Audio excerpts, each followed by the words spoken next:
Well, greetings and salutations, everybody. Welcome to my YouTube channel. My name is John Campea, and this is Open Mic. Now, what is Open Mic? Well, I'm awfully glad that you asked. You see, every day on the John Campea Show, Monday through Friday, we save the second half of the show to take your live questions. But here on Open Mic on the weekends, that's all we do is take your live questions. Now, how do you fire in a live question, either for this episode, or if you're listening to this after the fact, you can still use this tip link to get in a question for the next episode. It's simply the tip link that you'll find at the top of the description of this video. You can just click on that, or simply use streamelements.com/movieblog/tip. You'll be getting your question or comment, as long as it's within reason, on the John Campea Show or Open Mic on the live questions part of the show, and you'll be supporting the channel at the same time, which is great. And a special hello to all you guys who are joining me live right now. A whole bunch of stuff, a whole bunch of questions have already come in for today. We do have a lot to get to, but before we get into that, I just wanted to touch on one thing, and I'll go more into detail on this on Monday.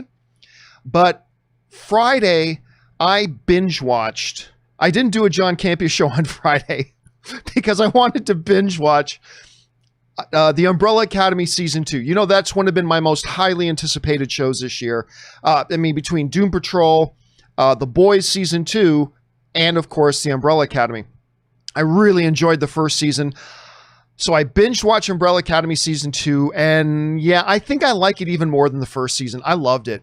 They did great character development, all this stuff. Now, I have a couple of nitpicks, and I'm not going to share all the things I loved about the show until Monday, because I think Monday will make Umbrella Academy Season 2 more of a topic.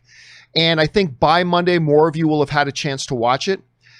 But I'll tell you what a couple of my nitpicks are about this season. And I'm only giving you my nitpicks right now, not all the good stuff. The good stuff I'll give on Monday. And I shared some of this on social media. My one nitpick was, and granted, as the season progressed, they found a creative way around this, so I'll give them credit for that. But for a part of the season, it felt too similar to season 1. You know, oh, we got to save the world from Armageddon again, which is coming in just a few days. It's like, didn't we already do that? But as the season did progress, they found more creative ways to make it original, but still for a bit of it. So that's one nitpick. Another nitpick of mine was that even though the very first scene of season 2, which we saw released, showed all the different members of the Umbrella Academy really showing off their power. So we saw Klaus summoning a legion of dead soldiers to come in and fight. We saw Luther, the Hulk dude, jump in front of a rocket launcher, and he took a full bazooka blast in his back and he just shook it off, which was great. Guys like Luther and Klaus particular, the rest of the season doesn't give them a chance to use their powers, or at least use them in any battles. You know what I mean? And I was a little bit, other characters did, but I was a little bit disappointed on that level. Just a little bit disappointed on that. And then my third kind of nitpick, and if you haven't seen the season yet, you won't know what I'm talking about, but just don't worry. I'm just about to say a name, so it's no spoiler. If you did see the season, you'll know what I'm talking about. I love AJ. I wanted more AJ. So there was that. So yes, I wanted more AJ, but those are a couple of my nitpicks for the season. But honestly, seriously, I'm just giving you a couple of my negatives right now. I loved this season. I'll talk more about that on Monday, but I just wanted to give you a little bit of my insight into it as well. Absolutely loved it. Anyway, guys, let's now spend the rest of our time together, shall we? Taking your live questions that you guys have been sending in. So let's jump on over and get started. Alan writes, "Hey, John/Rob, who's not here today, obviously. Have you seen the rumor that Splinter Cell series is coming to Netflix from the writer of John Wick?" Well, that's not just a rumor. That's been actually made official, like in Variety and the Hollywood Reporter. So it's confirmed. Netflix is going to be doing an anime version of Splinter Cell. That sounds amazing. Have you agreed to terms with Rob on joining the winning team, Team Godzilla? Screw you lizard people. Get out of here with that. Kong, baby. Kong. Anyway, also released the Campia cut. We want it. With regards to Splinter Cell, for those you haven't heard, it's been revealed that Netflix is going to be developing an animated version of a Splinter Cell series with one of the writers from John Wick. The writer from John Wick part is nice. That John Wick is really more about the direction, but still, it's a good thing that we're getting the John Wick writer in there. The one unfortunate part of this, though, is for years we've heard about Tom Hardy doing a live action version of Splinter Cell. Now look, just because they're doing an animated season doesn't automatically mean that any plans for a live action thing have been scrapped. Not at all. However, I think it does suggest that maybe they decided to change directions, because they've been trying to get this Splinter Cell with Tom Hardy thing rolling for years. I think 3 years now, maybe longer. They've been talking about that. And I have a feeling between so much time passing and now all of a sudden we're hearing an animated series getting up and running, it makes me wonder if that Tom Hardy thing is just not meant to be. I don't know if it is or not, but I got to say, if them doing this animated series is a sign that they decided to move away from the live action thing and try animated instead, I'm going to be a little bit disappointed. I'm not going to lie, because I've been looking forward to seeing what that Tom Hardy thing would be. All right. Let's see here. Next up, that was Alan. Next up is Willow, who writes, do theaters, as someone mentioned, have contractual obligations to play a film for a certain amount of time, regardless of how well or poorly they perform? From my understanding, movies that flop often get pulled from the screens early. All right. Good question, Willow. And the answer is it depends. Pardon me, guys. One of the reasons I also kind of took yesterday off is my throat has been getting a little bit raw the last week or so. So I also want to give it a bit of a break. So forgive me, but there is a perception out there that all movies come out in theaters under the same terms, and they don't. Literally, film by film, studio reps and exhibitors negotiate what are the terms going to be for us releasing that particular movie in our theaters. And sometimes part of those negotiations is you as a movie theater agree to keep this movie in your theater, at least on some screens, for X amount of time. It can go longer if you want, but minimum it has to be in theaters for this amount of time. Sometimes that is in there. Oftentimes it is not. Now, obviously the theaters wouldn't like that term being in a contract. They'll agree to it for a big enough movie, but often they would rather not have that term because, exactly as you said, if they put a movie out and like 5 people are coming to see it opening day, well, then that's costing the theater money. They would rather put an older film in there if they think it can get 10, 15, 20 people a day in there, right? Because they make money by people coming into the theaters and buying popcorn and soda. And if your movie isn't getting people into our theaters, and we could put something else on that screen that will get a few more people into the theaters, that's what the movie theaters want to do, obviously. There was an example of this a couple of years ago. I remember there was a big hubbubaloo about this. There was a director, Adam something or other, I can't remember his last name, but he made this horror movie, right? And it was unrated. It was unrated.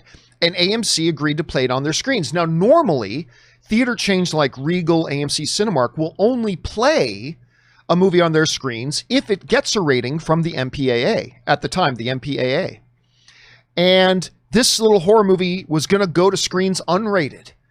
And everybody made a big deal out of it. And AMC said, yep, we're going to play it. MPAA didn't really like that, but AMC was like, hey, no, we're cool playing it. We're going to play this movie on our screen. So everybody made a big deal out of it. And I remember because I was at AMC at the time. So what happened was the movie had its opening weekend and nobody went to go see it. Like nobody went to go see it. So AMC pulled it off their screens because nobody was going to see it. And I remember it started this whole thing. There was this whole false narrative being spun out there that, I'm not particularly a real big fan of AMC right now. You all know this, but in AMC's defense on that particular situation, there was a false narrative being spun by people that, AMC caved to the pressure of the MPAA and decided to take it down because it was unrated. They caved to the pressure. And it's like, I was there. I know for a fact, no, that wasn't it. The problem was nobody was going to go see it. And that was the problem. That was the problem. And so they pulled it down. So yes, Willow, theaters under, all things being equal, they want to make sure they have that flexibility to pull a movie off of its screens if it's not producing any results and if people aren't coming to see it, so they can put something else on. But sometimes those contractual obligations are there, and sometimes those do get negotiated in. Now, at least, who knows, maybe the system has changed in the 5 years since I've left AMC, but that was basically kind of the way it worked when I was there. And I'm sure if there's somebody watching, I know a lot of people who work in the movie theater industry watch this show. If you want to jump in the comments section and correct me or add a little bit more clarification to what I was saying, that would be great. All right, thanks for that, Willow. Next up, KCMPH writes, John, you're awesome. Oh, thank you, man. I appreciate that. Vudu and Movies Anywhere are great resources for individuals to consolidate their digital movie libraries. However, studios like Lionsgate, MGM, and Paramount are holding out from making their movies readily available. Why? Well, I think part of the reason for that is because there's no motivation for them to make their movies available on those services. There's no motivation. Now, look, this isn't the same thing as like HBO Max and Peacock not making their content and their services available on Roku and Amazon Fire Stick, because Roku and Amazon Fire Stick are the platforms. That's where people will go to sign up for and use those services. Something like Movies Anywhere isn't that service. Like, so I use Movies Anywhere sometimes, but I did sign up for a Movies Anywhere account, but I always buy my movies 9 times out of 10. I buy my movies in the Google Play Store. That's where I buy my movies. I've bought a couple of movies on other services, a couple.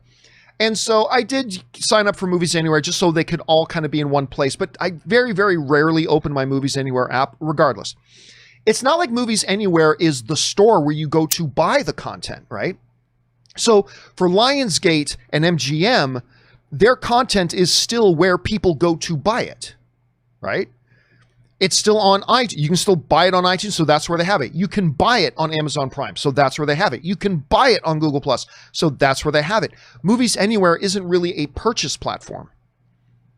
So what you and I do with that content after we purchase, well, that's up to us. But it's a little bit of a different situation than it is with the Roku and Amazon Fire Stick, because that's where people will actually sign up for those services. They'll download the app, sign up for the services there, all that kind of stuff. This is a little bit different. The other thing is this. You and I don't really know if there are any catches for a studio or distributor to allow their content to appear on something like Movies Anywhere. You and I don't know what the catches are. Now, maybe there is a catch. And for all the other studios, the catch isn't a big deal. And maybe for Lionsgate and Paramount, the catch is a big deal. I mean, I don't know. Again, it's not like they're saying no to the services you use to buy their content. That's all there. That's all there. However, there's really no, I guess, like I said, incentive for Paramount, whatever, to there. And there may be a catch, which we don't know about. So that's a little bit of it. I hardly ever open my Movies Anywhere app. Very, very rarely. Like I said, since I buy 95% of my digital content, I usually buy through the Apple or the Google Play Store. I just open my Google Play app. But there are others who use it heavily, but it all just depends on how you decide to organize your stuff. All right, good question though, man. All right, Scott Brown writes, it's cool. Cinemark is offering a deal for a $100 where you can rent out an entire screen and bring up to 20 people. So we're bringing my mom to watch Raiders of the Lost Ark because Indy has always reminded her of my dad who passed away. That's so sorry. For those of you who might be listening to this audio, let me finish reading what it said. To watch Raiders of the Lost Ark because Indy has always reminded her of my dad who passed away earlier this year. That's beautiful. I mean, I love that. Again, we talk a lot on my shows about how one of the beautiful things about movies is they create these anchor points in our memories. We have a lot of people write in and say, this movie is special to me because it's the last one I saw with my brother. Or this movie is special to me because it was the first movie me and my wife went to go see. Or this movie is special to me because it's the last thing I did with my uncle before he passed, right? Like movies create these anchor point memories for us, which is great. And for somebody like mom, like a movie like Indiana Jones reminds her of her husband. That's That's beautiful. You know what? I love this idea. Cinemas need to get creative during a pandemic on how to provide a service to people and generate revenue.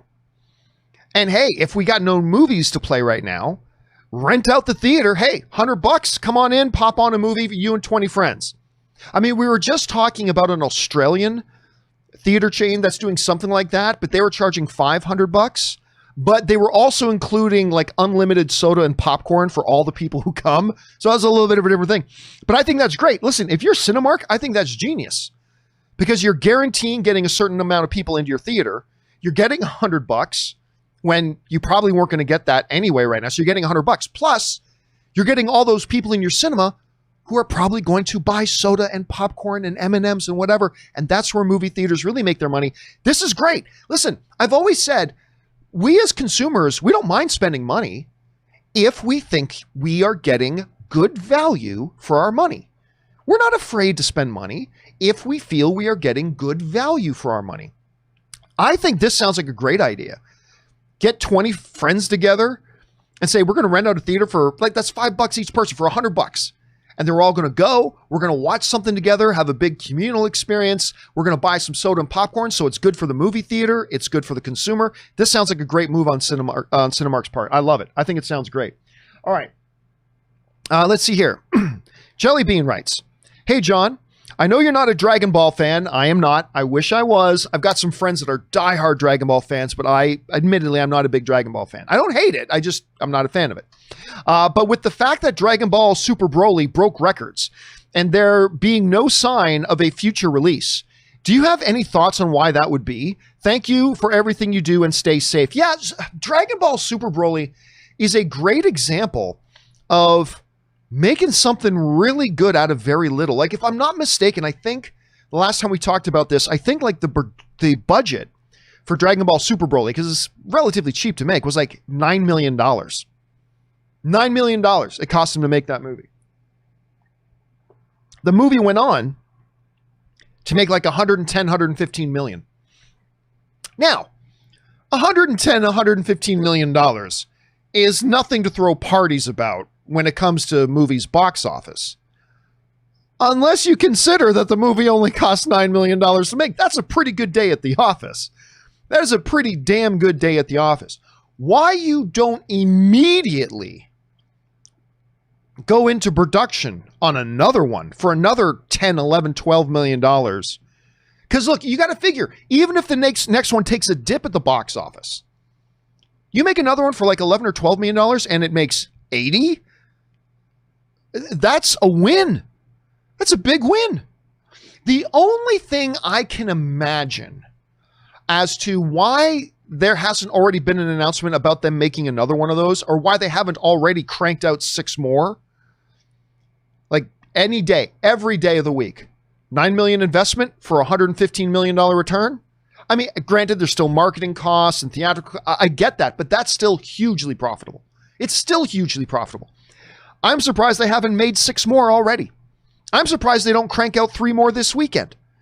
I mean, but at any rate, the only thing that I can imagine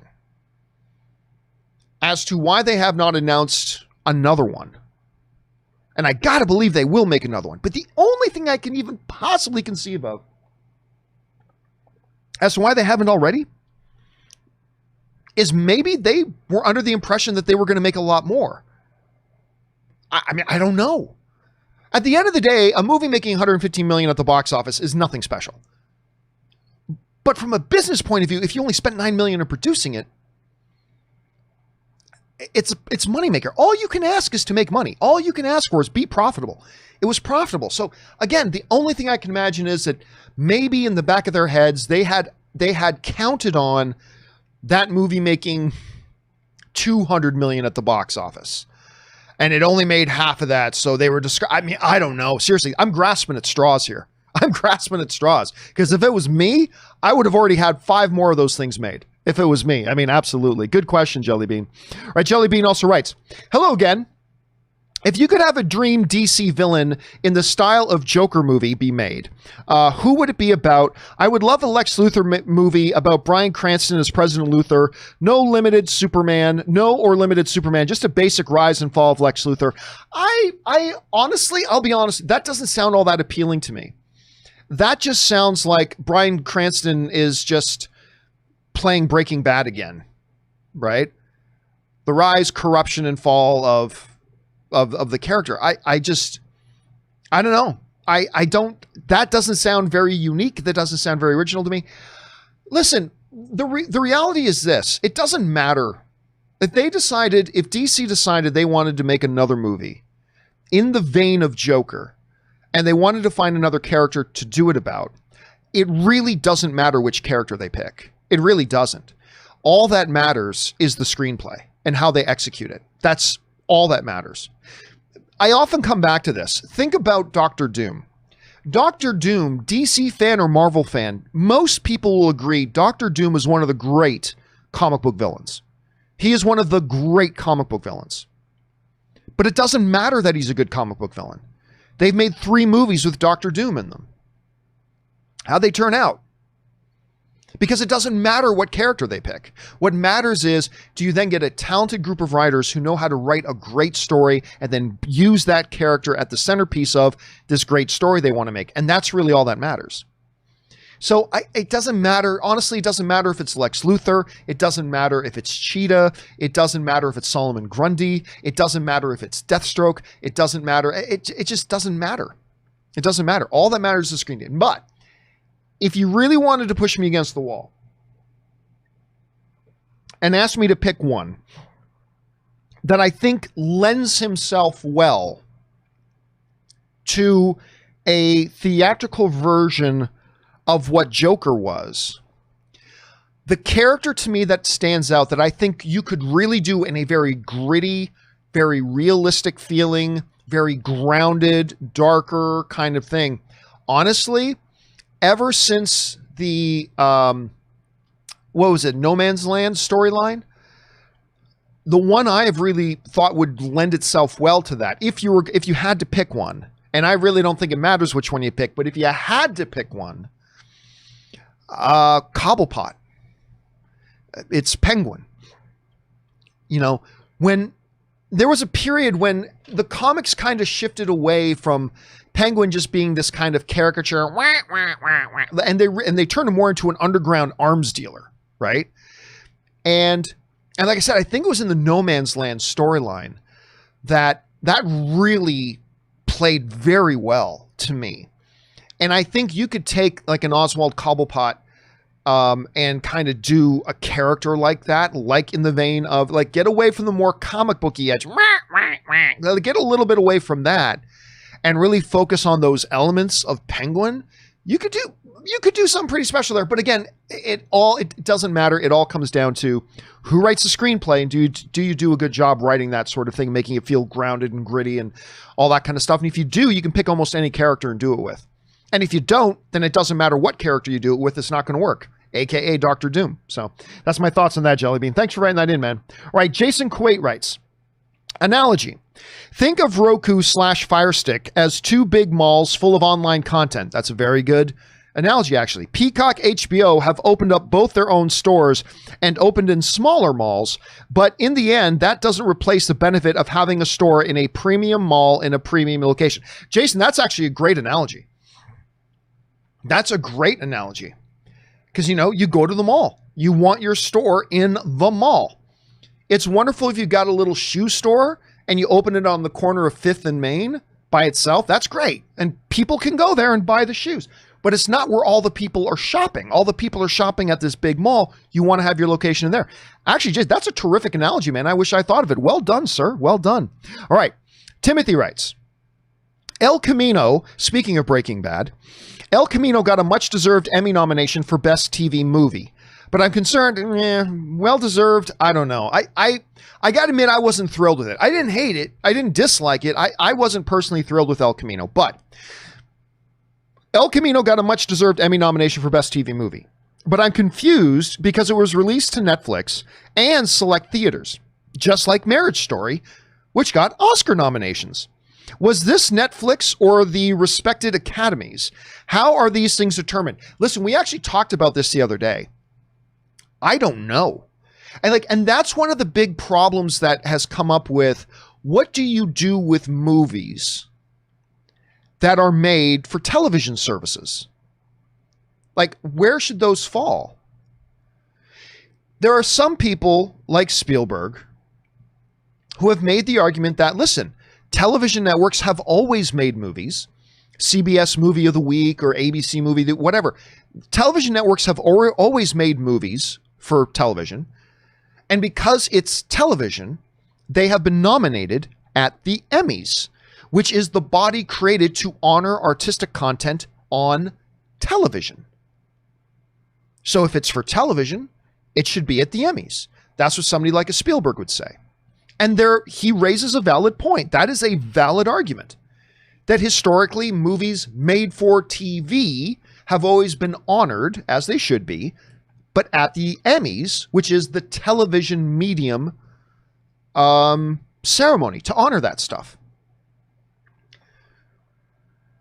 There's another argument to be made that, listen, you know, a movie that gets made is a movie. You know, a lot of times filmmakers get a production company behind them and they make a movie before they even have a distributor. And they make a movie and then they go to film festivals and sell the rights to their movie. When they were making the movie, they were making it with the big screen in mind. But okay, Hulu bought it.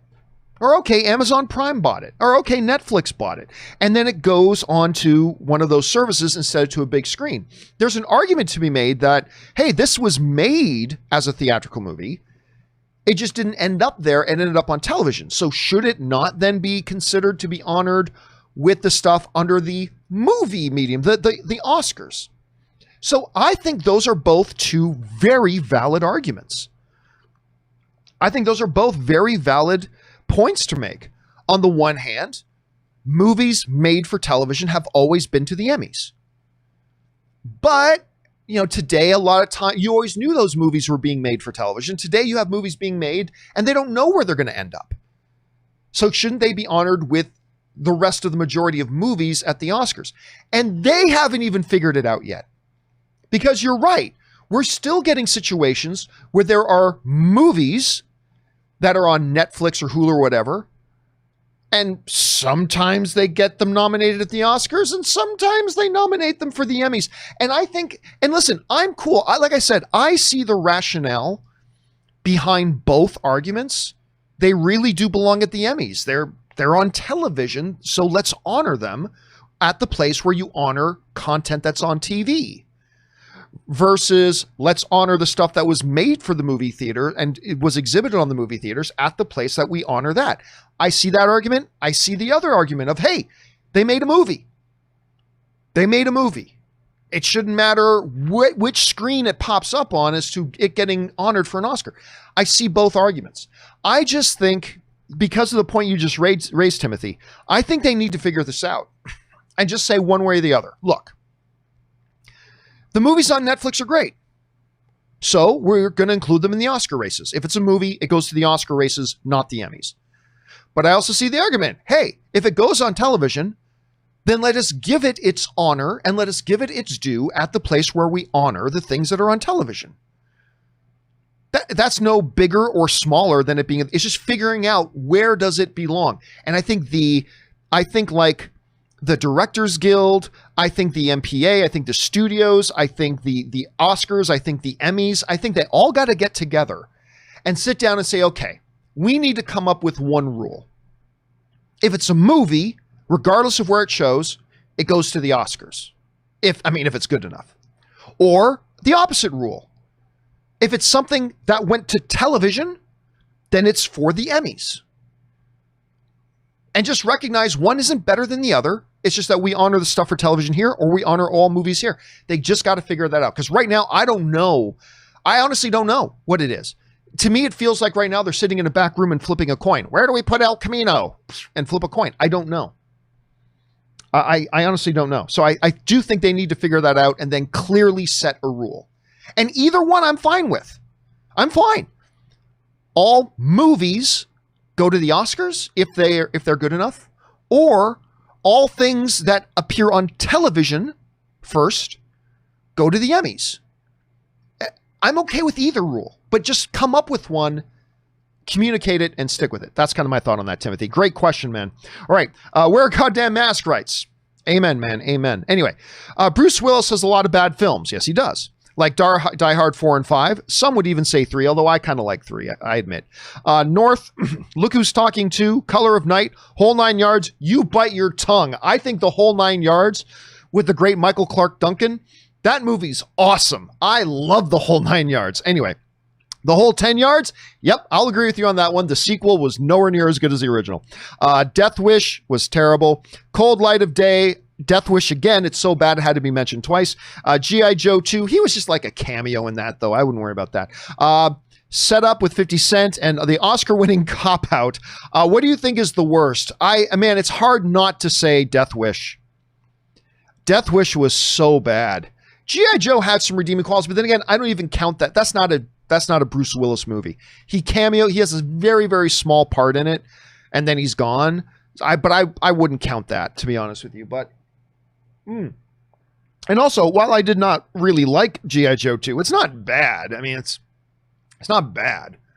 It's not good either. But anyway, I think for me, I gotta go Death Wish. I mean, Death Wish was so unbearably bad. And again, it was so painfully obvious. And I had high hopes for it because I thought this is the type of IP Bruce Willis will really get into.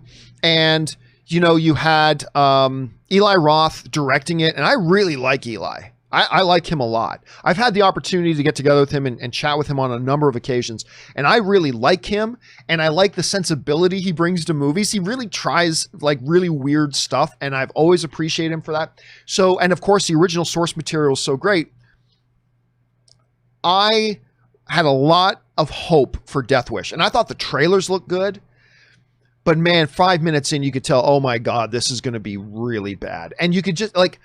It is a great example of Bruce Willis just doesn't give a shit anymore. You could just tell watching that movie, he didn't give a shit. I don't think he probably rehearsed with anybody. Honestly, you watch that movie again and you tell me if it doesn't kind of seem like, it doesn't even seem like he rehearsed this at all.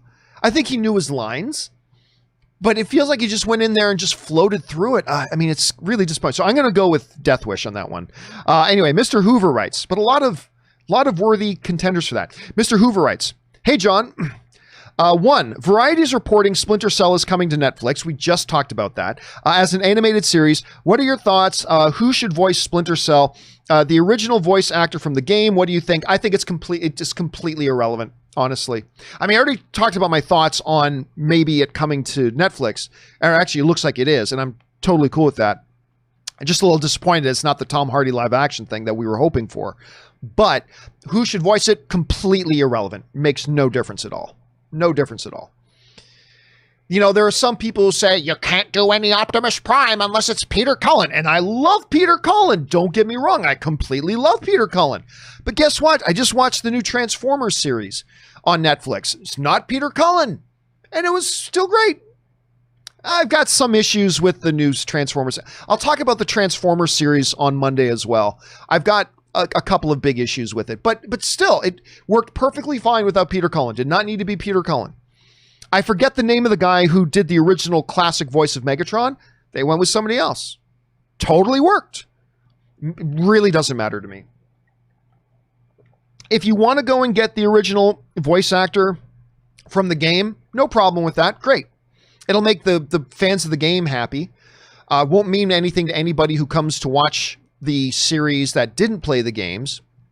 But you can make an argument for why it should be the original voice. That's fine too. No problem with that. But really, at the end of the day, I don't think it matters. I really don't think it matters that much. I know that there's going to be a lot of people that are getting very upset that I'm saying that. And that's fine. You have that opinion. I respect that. But they're asking me. And to me, I really don't think it matters. And I think we've seen lots of examples that prove it doesn't really matter. I really don't. As long as you get a really good voice performer in there, that's all anybody will care about. Nobody will care. Let's go back to Transformers for a second. The fact that it was Peter Cullen doing the voice, of Optimus Prime in Transformers The Last Knight didn't help the movie at all. That didn't save that piece of garbage movie. Didn't save it in the least. The fact that it was Peter Cullen made no difference. And now we just had something that's better than that. The animated stuff that's on Netflix right now that just aired. And it's better, and it's not Peter Cullen. That doesn't mean it's better because it wasn't Peter Cullen. Not at all. I adore Peter Cullen. But I really, at the end of the day, I don't think it matters that much. Angela Dashner writes, and tips in $20. Thank you for supporting the channel on that level, Angela. We appreciate that around here very much. Angela writes, thanks so much, John and Rob, for keeping up through all this quarantine. Went to the drive-in this weekend. Ann and I went to the drive-in this week, too. Went to the drive-in this weekend and watched The Empire Strikes Back. Great movie fix. What classic movie would you want to watch at the drive-in to help with getting your movie fix? You know, I've thought about that a lot, and I've had other people ask me. Ann and I just went to go watch Spider-Man Into the Spider-Verse. God, I love that movie. I love that. And Ann loves that movie. Ann was just laughing and giggling. It was only the second time Ann has ever been to a drive-in. We went to go see Apollo 13 a few weeks ago, and that was her first time ever at the drive-in. Now she's hooked. We're talking about going to the drive-in this week to go see Goonies. We're talking about maybe going to the drive-in again a little bit later this week to go see Goonies. Anyway, I think for me, one that I would really like to see on the big screen again is Lord of the Rings. I have never seen Lord of the Rings, any of them, at the drive-in. But I think a Lord of the Rings session, and for any of the three movies, would be magnificent. You know, Ann and I love going. I mean, and we go full out when we go to the drive-in. Like, we load up the back seat with blankets and pillows. And, you know, we got a comfortable car. We have a comfortable vehicle. And, you know, we pack a cooler filled with like drinks and food and snacks. And we still hit a drive-through on the way there. So we load up with way too much food, cold drinks, all the pillows and blankets, and great sound system in the car. And we have a blast. We have a blast. But I think if I could pick one tonight, like somebody said, John, you can go see any movie at the drive-in tonight. What are you going to go see? Barring a new movie I haven't seen yet. Like if somebody said, you can go see Tenet tonight, well, then I would go. But a classic movie, I think it would be a Lord of the Rings film, Angela. I would just love to see a Lord of the Rings film up there. Anyway, I'm glad you had a chance to go see Empire at the drive-in. I know a lot of people are taking advantage of that right now, and that is awesome. Well done. All right. And again, Angela, thank you for supporting the channel on that level. All right, Nate Smith writes, I realized a few years ago when my grandma was still alive, she never went to the movies, but the two times she wanted to go was on Forrest Gump and A League of Their Own. It's funny you're mentioning that. Like Anne, she must have loved Tom Hanks. That is a memory I will also remember. That is great. And yeah, she must have loved Tom Hanks. It's funny you mentioned A League of Their Own because, like I said, Anne and I were talking about maybe going to go see a Goonies this week. But when we were at the drive-in, they were advertising that next week, they're going to be, one of the movies they're showing is A League of Their Own, which again, since it's a Tom Hanks movie, my wife will be all about that. Like my wife, Tom Hanks is the ultimate human being to my wife. That's it. Like there's world peace. There's me, hopefully. Family and, you know, all that kind of stuff. And then Tom Hanks is like up there. That's it. Tom Hanks is the alpha and omega to my wife. My wife refers to him as America's dad. She just loves Tom. Her all-time favorite movie, of course, is Big. That is her number one. The way I love Star Wars, that's how she loves Big. I'm not kidding. The way I love Star Wars is the way she loves Big. It's her all-time favorite thing. Anything with Tom Hanks is everything we're doing has to stop and we have to watch this, you know, at any and all times. And the funny thing is, he's like the one celebrity I have not been able to introduce my wife to. And I haven't really met Tom Hanks. Like I bumped into him this one time, but that doesn't even count. My wife loves Zac Efron. I was able to bring her over and introduce her to Zac Efron. That was great. My wife loves Justin Timberlake. I was able to introduce her to Justin Timberlake. But like for me, ultimate husband points would come from somehow, some way being able to introduce my wife to Tom Hanks. That is like get out of jail free card for life for me. Like forever. Like I could come home one day and say, honey, I took all of our savings and spur of the moment, I went to Vegas and I put it all on red and we lost. And I lost all of our money forever. If I had introduced her to Tom Hanks 1 year earlier, she'd go, that's fine, honey. That's fine. I'm telling you, if I was able to introduce Anne to Tom Hanks, it would, first of all, it would make me incredibly happy because I know nothing else in this world would make my wife happier.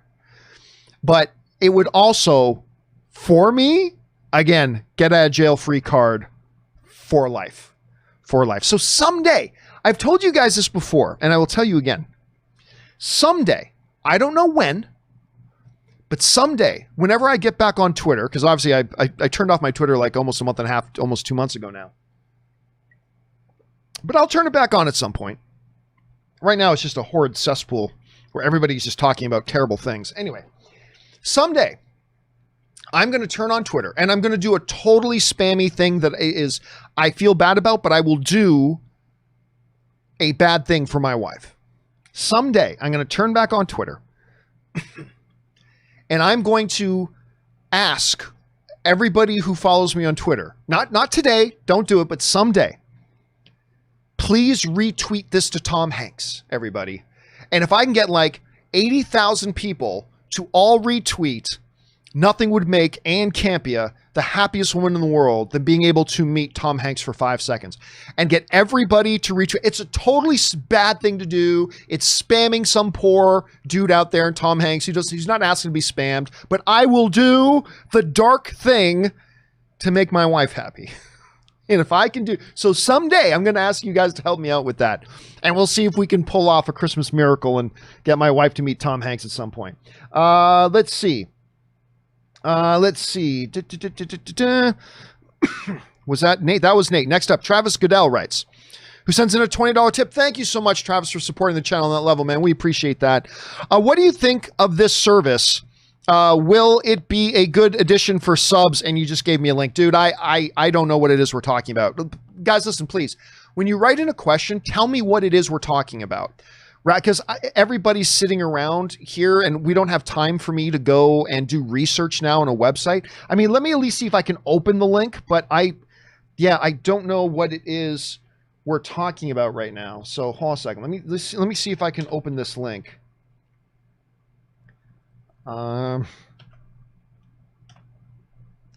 It is not opening. Let me try it again. The link you sent is not opening. I'll try it one more time. Okay, it's a LinkedIn page. New cinema subscription program. I'll show you guys what it is we're talking about. A new cinema subscription program is launching in the US. Do we really need it? Oh, this is from like over a year ago. I don't know what this is, and clearly right now I don't have time to read through it and do my research on it. So I apologize. I can't answer the question because I don't know. I mean, if there's a cinema subscription service, because look, obviously Regal, AMC, they all have their subscription services, right? But what happens to people who live in areas that it's just smaller theaters? They don't have an AMC right beside them. They don't have a Regal with Regal Unlimited right beside them. If another, and I don't know if that's this or not, if another service were to open at some point that was offering, hey, for people who need all the other cinemas, like this won't work at AMC or Regal, but a subscription service that will work for these other cinemas, that might not be a bad idea. But again, I don't know what that is. And unfortunately, Travis, I don't have time to sit here while everybody is watching the show to go and do my research on it at the moment. So guys, please, just for future reference, if you're going to write in and say, hey, John, there's this service called whatever. It's a subscription service that does this, this, and this. Do you think that can work today? So if you can tell me what it is, so then I can answer the question, because I feel bad that I can't answer your question when you just, supported the channel. So I feel bad about that, Travis, but I can't answer because I don't know what it is we're talking about. But generally speaking, if it's a smaller subscription service that applies to other theaters besides the main ones, that could be valuable. It could be valuable. All right, next up, Emad writes, you mentioned that movie scores don't usually grab your attention so much, but rather blend in with the movie when done well. Correct. Did that happen with Man of Steel? I'm curious to know when it became your favorite score. Well, no, Man of Steel isn't my favorite score. I love the Man of Steel score. I love it. It's not my favorite. But yeah, Man of Steel, not all of it, but there are moments in Man of Steel where the music comes front and center. The moment in Man of Steel that it became that front and center experience for me was Flight. You know, he kneels down, puts one fist on the ground, the rocks start to shake, and then boom, he blasts into the sky, and he's flying through the atmosphere, and the music takes center stage. And that, to me, is when the music really stood out. And I was like, oh my God, this music is so good.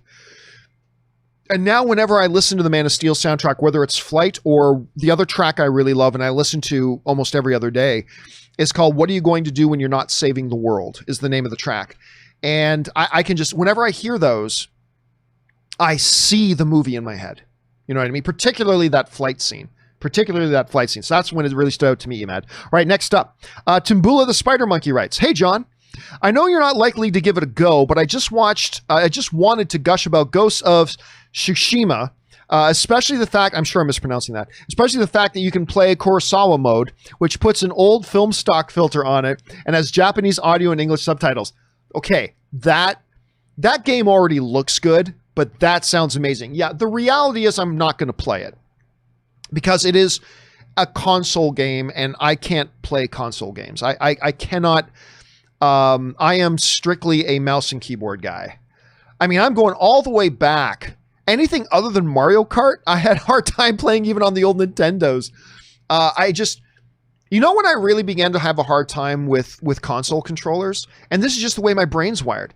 When you start having two joysticks, right? So like if I'm playing a first-person shooter on PC, right? By the way, I map my space bar to be my move button is my space bar. I always map it that. I know other people like to use like WADS and stuff like that, but I like to use my space bar. I always map the space bar. So I just space bar to move, and then my mouse does my looking and controls my movement, right? The console controllers where one controls your movement, one controls where you're looking, I've never been able to wire my brain to do that. For some reason, my brain is just hardwired that I cannot just get the hang of that. Now, and I've tried. I just can't get the hang of it. And I have, oh my God, I have so little patience with video games. It's embarrassing actually. I have very, very little patience with video games. And this goes back all the way to when I was like 17. Like if I pick up a game and I can't pick it up in like 5 minutes, I just throw it away and I never play it again. I mean, and that's terrible. I have great patience in almost every area of my life. Not all areas of my life, but almost every area of my life. I'm a pretty patient dude. But for whatever reason, my whole life, when it comes to video games, if I don't pick up the game in like 5 minutes, I'm not saying be a master at it. It's like, oh, I get it. I know what I'm doing here. If I can't pick it up in like 5 minutes, I have literally bought games off Steam. Like paid $50 for a game on Steam. Spent 2 hours downloading and installing it. And then sat down to play it. I am not kidding. For like 5 minutes and then gone and then threw it away. One that I recently did that with was Middle-earth Shadow of Mordor. I'm looking at it right here. I still have the shortcut on my desktop for Middle-earth Shadow of Mordor. I was like, oh, cool. I heard so many good things about it. I want to try it. And this is on my PC. It's not even on my console. And I tried Shadow of Mordor for like 5 minutes, and I'm so pathetically impatient when it comes to video games that after 5 minutes, I'm like, I have no idea what the F I'm doing. And I just turn it off. I spent $50-$60 to buy it. I spent hours downloading it, and then after just like 4 or 5 minutes, and I've never touched it again since. I've never loaded it up since. That is not a good way to be. And thankfully, I'm not like that in any other area of my life. But oh my God, when it comes to video games, I have such short patience. Anyway, which means I miss out on a lot of great games. So that's my loss. I miss out on a lot of great games. But I can just tell that Ghosts is one that first of all, it's on a console. I'll never be able to play it. I just know. So someday I'll sit down and I'll probably watch a cinematic version of it. But Probably never play it though, unfortunately, even though that Kurosawa mode sounds awesome. All right. Nick Parrish writes, good day, John.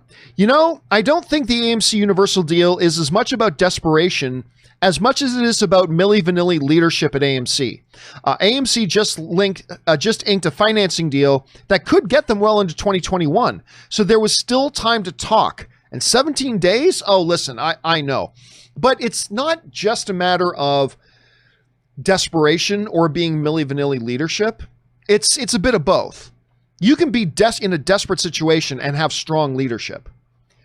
And this was an abject example of a lack of one and an abundance of the other. An incredible lack of proper leadership and an abundance of desperation. Now remember, the deal they just signed will let them survive until into 2021. But that doesn't mean things can go bad until 2021. That means that between now and that cutoff date, things got to be up and running again. Like if things don't start getting good again until 7 days before the end of that deal, that's too little too late. They still go under. So it is in my opinion, an abundance of pathetic leadership at AMC right now. And it reeks of desperation. And look, they are in a desperate situation. I'm not trying to minimize or take away from the fact that they are indeed in a desperate situation. I get it. They are, but it is when you are in your most desperate time that you need your strongest leadership. And they have some Mickey Mouse leadership over at AMC right now. Good luck me ever getting an AMC pass card again from saying that, but they've got some pretty Mickey Mouse leadership over there right now. But it is what it is. All right, next up. Let's see. Edgar Navarro writes, hello, John. Hope all is well. All is well. Thank you, Edgar.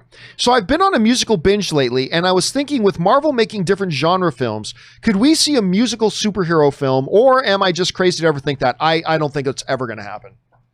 Well, let me rephrase. Ever is a very, very long time. But no, that's not going to happen. That would be box office suicide. The thing is this. You can do that. Like every once in a while, there have been like television shows that have done a musical episode. You can do that. Like you take one out of the 20 episodes that season and make it a musical episode. You can do that. Because, you know, we as an audience are visiting with those characters every single week to kind of do something fun with one. It's a little bit of a risk, but still you can do that. Because if people don't like it, whatever. Next week, we've got another episode. Investing $150 million and that I don't think it would work. I don't think it would work. And I don't think, number one, I don't think studios, it's too much of a risk that a studio wouldn't feel like there's a high enough chance for success that they would do it. And I honestly don't think there would be high enough numbers of people. I just know there's a lot of hardcore DC fans that you suddenly try to do Batman the musical. I think even the hardest core DC fans are going to say hard pass on that. I think even the hardest core fans of Avengers, if you did that, even the hardest core of the MCU fans are going to go, hard pass. So and you never know, anything can work. I mean, you can catch lightning in a bottle and maybe it would be great. But I don't think there's a big enough possibility of success that a studio would step up and do it. So I'm going to go on a limb here, Edgar, and say, no, I don't think it'll happen. On television, it's possible. Right? We could very easily get a musical episode of Doom Patrol. That could happen easily. Motion picture, I really don't think. But what do you guys think? You think maybe DC or Marvel could crank out a musical? I don't know. Want to see Aquaman doing a musical? Maybe. Maybe there's somebody who do. Jump down in comments. Let me know. Edgar also writes, also, speaking of musicals, for those who have Apple TV Plus, you need to watch Central Park. I've not heard of that. It was amazing. Eurovision also has amazing music in it, along with a pretty good movie, and is currently my top album listened to on my Spotify. I surprisingly did enjoy Eurovision. I thought it looked pretty bad, and I watched it, and I thought, you know, this is pretty charming. I enjoyed that movie more than I should have, probably. As far as the ending is amazing. The ending's on Husavik, which is the name of her hometown, the final song of Eurovision. I've probably listened to that 3 or 4 times a week ever since I watched Eurovision, and I get choked up every time I listen to it, not just because the song's beautiful, but I always think of my hometown. because the song's about my hometown, right? I am a Hamilton, Ontario, Canada guy. It is my favorite city in the world. It's my home. There's not a day that goes by that I don't yearn to go back to Hamilton. That's where I want to be. I can't right now, but that's where every day I wake up, that's where I want to be. And so when I listen to that song and her sing about my hometown, I get choked up. I'm not going to lie. I get a little weepy when I hear about it. I've never heard of Central Park though, but I will have to check that out because Apple TV has been putting out all their stuff looks crappy, but a certain amount of it has actually been really, really good. For All Mankind was great. Morning Show was great. I never thought either of them looked all that good, and they were fantastic. So I might have to check out the Central Park. I also haven't watched that Chris Evans ones yet. I need to go and watch that Chris Evans one because I've heard that one's pretty good too. All right. King Beltran 7 tips in $20. Thank you so much for supporting the channel on that level, man. We appreciate that around here, dude. He writes, hey, John. Thank you for your dedication and great content. Thank you, man. I appreciate that. Keep up the amazing work. What are some of your all-time top superhero shows? I find Smallville to be one of, if not the best. I like Smallville very much. I wouldn't rank it as near the best, but I've always been a fan of Smallville. Maybe I'm a Superman / Clark Kent homer, but what are your thoughts? Yeah, I like I said, I like Smallville very, very much. I don't have it near the top, but I like that one very much. I think we are getting the best superhero television today. And I know that sounds like oh, what have you done for me lately kind of answer, but honestly, I really do think we are getting the best superhero content on television today. Between The Boys, Doom Patrol, Umbrella Academy, which just launched season 2, to just recently shows like Daredevil, Punisher is fantastic. So we are really getting some great stuff, but I will tell you right now, the greatest season, not overall show, but the greatest season in all of television history, comic book, superhero or not, certainly in the superhero realm, was Milo Ventimiglia's Heroes Season 1. Heroes Season 1 is my singularly all-time favorite season of television, period. Of any show. It never had a season anywhere near as good as season 1 after that, so it's not one of my all-time favorite shows overall. But as far as a single season goes, I've never seen a season of television that I've liked as much as Heroes Season 1. And to me, it is easily the best season of superhero content on television. And it was all original. It's not based on any comic book characters, just a superhero thing. Hence it's called Heroes. So it introduced a lot of the world to Milo Ventimiglia, although apparently he was in that Gilmore Girls before that already. So I guess a lot of people knew who he was already. I never watched Gilmore Girls, but, and then Milo became the reason I met my wife. So I'm always going to be indebted to Milo for the rest of my life. But that first season is it. Throw in there, like I said, Daredevil, Punisher, and right now, Doom Patrol, Umbrella Academy, The Boys. I mean, we are living in the best age right now to watch superhero content on TV. And there's been some good stuff in the past, like Smallville. Absolutely. But that's kind of my take on that right now, King Beltran. Thanks for sharing, man. By the way, it was good to see Welling. Oh, what's the name of the kid who played Superman? Oh, a second. Tom Welling. Is it Tom Welling? Wait a second. Let me just look it up here on... yeah, Tom Welling. Tom Welling, just a year or two ago, was in a full season of Lucifer. And he became a major character. He played Cain on Lucifer. It was so cool to see Tom Welling back in a regular role, but also be as good as he was in Lucifer. He was so good in that. It was really great to see. All right. Anyway, next up, Brian M. writes, the bigger premium VOD problem. By making movies available to rent online after just 17 days, it also makes a perfect digital copy available for pirates to post online. We all know the pirates can get around any security measures. It's true. Piracy is going to skyrocket. Oh, absolutely. Yeah. I was talking to a friend of mine the other day who works for one of the major studios in their home entertainment division. And one of the things they were saying is about international release, right? Because you can say, oh, we're going to have a 17-day window for a movie in North America. Well, what if that movie's not supposed to open in European markets for another 2 weeks or 3 weeks after that? Because what my friend said, he says, the moment you put it out on VOD in America, it's on VOD everywhere.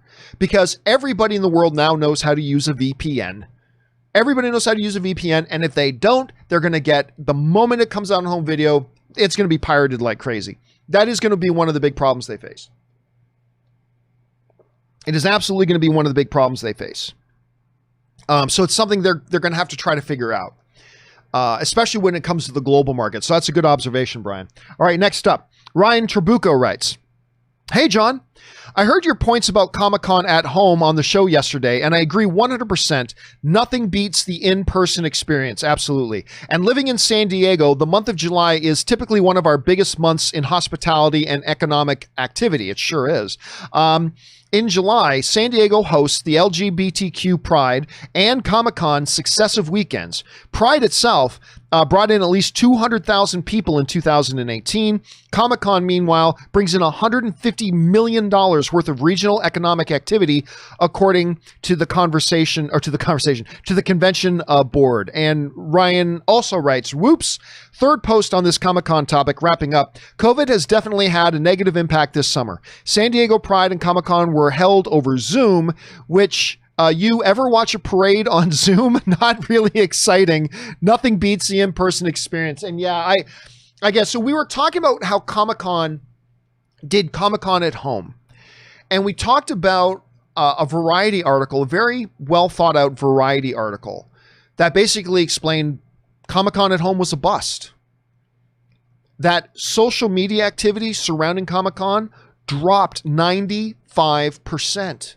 And they gave us the full numbers. It literally dropped 95% compared to the year before, which of course had an in-person one. And I talked on that episode about how, nothing replaces that in-person experience. Nothing replaces it. Because you get there in person, that's where the fire comes from. And then that fire they take to social media and that energy carries over. People watching a Zoom conversation, not that I dislike the Zoom stuff, I do, but it does not replace the magic of actual Comic-Con. Being there. It's just an energy and an experience that you cannot replicate. You can't replicate it. And yeah, I can only imagine. I mean, forget even Pride Weekend. I mean, just the Comic-Con weekend not happening. Well, what an economic impact that must be taking on San Diego. It's sick. I mean, the amount of money that gets brought into that core of San Diego just on that 1 week is crazy. And it's unbelievable the type of damage that's been done because of the COVID situation. It's really, really unfortunate, Ryan. It really is. All right. Thanks for sharing your thoughts, man. Froygon Jin writes, virtual San Diego Comic-Con 2020 was a bust. Yes, it was. Funko and Hot Wheels offered exclusives online. They sold out in seconds. Not surprised. Collectors are deadly serious about their stuff, man. Even while in my cart during checkout, kudos for trying a virtual con, but the execution was ill-conceived. Nothing beats attending. You know what? I'm going to disagree with you a little bit. I don't think the execution was ill-conceived. I think they did it almost as well as you can do it. Almost as well as you can do it. I think there are things they could have improved upon, but at the end of the day, it didn't matter. Nothing beats being there in person. But it's not like Comic-Con decided, oh, let's not do it and just do it virtually. No, they couldn't do it. So their options were either do nothing or try it virtually. I applaud them, number one, for trying it to give us something as opposed to nothing. And I applaud that I think they did a pretty good job, at least as good as you could do it. But nothing they could have done was going to approach the actual experience of physically being there. And then that momentum of energy and hype that spreads across social media to everybody at home who couldn't be there. you just can't replicate it. And it's unfortunate, but I do applaud them for their efforts. I do applaud them that they gave it a try. But yeah, nothing beats the live experience. Nothing beats the live experience. All right, El Postino, the postman, writes, "Hi, John. If President Trump succeeds in canceling the election," which he can't because Congress has to do that and he can't do it, "my fiance and I are considering moving to Canada. Where do you recommend settling in your beautiful country? Also, what is the best political movie you have ever seen?" Best political movie I've ever seen. Ides of March is a good one. That was with George Clooney and Ryan Gosling. Wag the Dog with Dustin Hoffman and Robert De Niro is a fantastic one. I love Dave. That's a comedy about the dude who's the presidential lookalike and he becomes president. Sigourney Weaver's in that one as well. Dave is a great one. Other great political ones. I don't know. Those are the ones. Maybe if I thought about it, I'd come up with some other ones. Honestly, Canada, take your choice. You can live in the beautiful maritime provinces of Prince Edward Island or New Brunswick or Nova Scotia that are on the Atlantic coast, and just beautiful culture there, beautiful stuff. You can live in the big metropolitan kind of stuff like Toronto or Vancouver, cities like no other. I mean, just cities on this planet like no other. You can live with kind of a mix of the different areas with the middle cities like Calgary, Edmonton. I actually love Winnipeg. I love Winnipeg. Or you could live in smaller communities like the Thunder Bay area. But look, really, anywhere you live in Canada, you're doing pretty good. And obviously, I'm saying that as a Canadian. I'm obviously a bit biased there. Absolutely, I am. But you could live, and you pick anywhere to live in Canada, you're going to be doing all right. And I think you'll be pretty happy. But don't worry. No president can cancel an election. A president can't cancel an election. It's against the Constitution. Can't happen. So don't worry about that. All right. Luke 1234 writes, "You've said you don't care for romantic relationships in comic book movies except for Tony and Pepper and Gwen and Peter." True. But what about Deadpool and Vanessa or Doctor Strange / Dr. Palmer? Yeah. No. I liked Cumberbatch and Rachel McAdams' chemistry as two characters, but that wasn't really a romance per se. And so that one doesn't count. I think that chemistry as two individual characters was great, but it wasn't really a romance. The Ryan Reynolds, why am I forgetting her name from Firefly? Why am I forgetting her name? Now I got to look it up. Hold on a second. Give me a second here, because it's going to bother me if I don't pull it off right off the top of my head. So it's not Gina Torres. It's the girl who everybody always mispronounces her name. Morena Baccarin. Morena Baccarin. Woo! Morena Baccarin. Not only is she super fun, she was one of my favorite parts of Gotham, by the way. But she is like simply one of the most beautiful actor or actresses on screen. Male or female, man. She's like one of the most beautiful individuals in the world. She's like unbelievably sexy. And she's great in Deadpool. And that chemistry is great. But it is not the Vanessa Wade relationship is not your traditional on-screen romance, right? So it's difficult. Maybe it's right or wrong, but I don't really put it in the same category. It's like its own very different thing. I think there's a very strong argument to be made that no, hey man, they're two people meet, fall in love. A lot of the motivation in the movie is about the love and affection and wanting to save the other person, blah, blah, blah. So it totally should count as a regular one. You make a good argument. But for whatever reason, in my brain always sees something different, so I don't actually count it. But that is a great one to mention, because that one is obviously magic, right? That relationship to me is magic. I love that relationship, but I never really think of it when I think in terms of like on-screen romances. And maybe I should. Maybe I totally should. I don't know. Anyway, it's a great example to bring up, Luke. I appreciate it. All right, Tony Rodriguez writes, "Oh, yes, sir. Morgan Webb." Oh, yeah, we were talking about G4 the other day. It's like a lot of people were down with the Olivia Munn, sure. But for me, it was Morgan Webb. That Morgan Webb was my G4 crush, if you will. Oh yes, sir. Morgan Webb is the original G4 nerd crush, but Blair Butler was mine. That being said, Olivia Munn will never come back. She is on the record saying it was just another acting job. Hated video games and lots of bad Comic-Con meetup videos. Yeah, and honestly, I really don't care much whether she comes back or not. I never cared much about Olivia Munn. I don't. I also honestly don't think she's a very good actress. But then I had to reassess my thoughts on that. Frankly, I thought Olivia Munn's a terrible actress. Terrible actress. And then, what was it called? Network? Was it Network? Hold on a second. No, it wasn't Network. It wasn't Broadcast News. That was something different.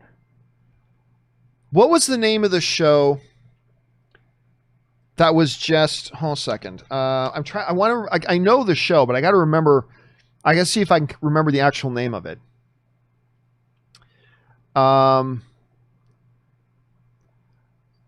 Network, no, what was it called, guys? Newsroom. Thank you. Thank you guys in the chat board. Who was it that threw that in there?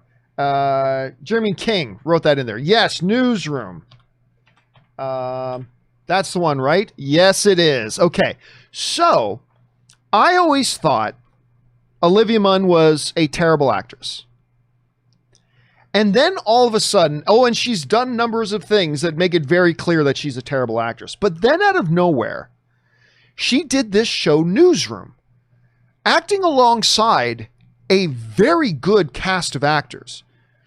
Not the least with Jeff Daniels, Dev Patel. I mean, like really good actors.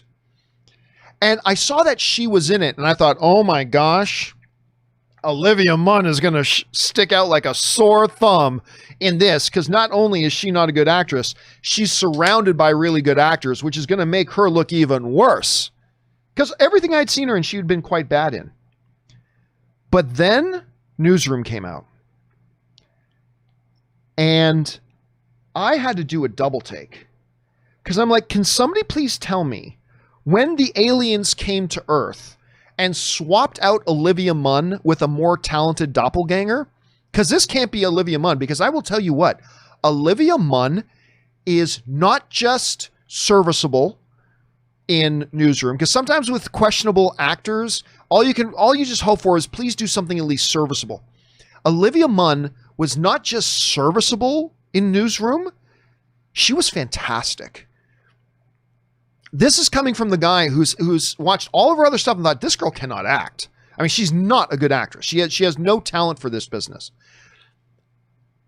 But you watch Newsroom, and all I can surmise is that she happened to be working with the right showrunners and directors that knew how to tap into this undiscovered, unused, unutilized well of talent potential she has somewhere deep inside that nobody else had been able to tap into with her.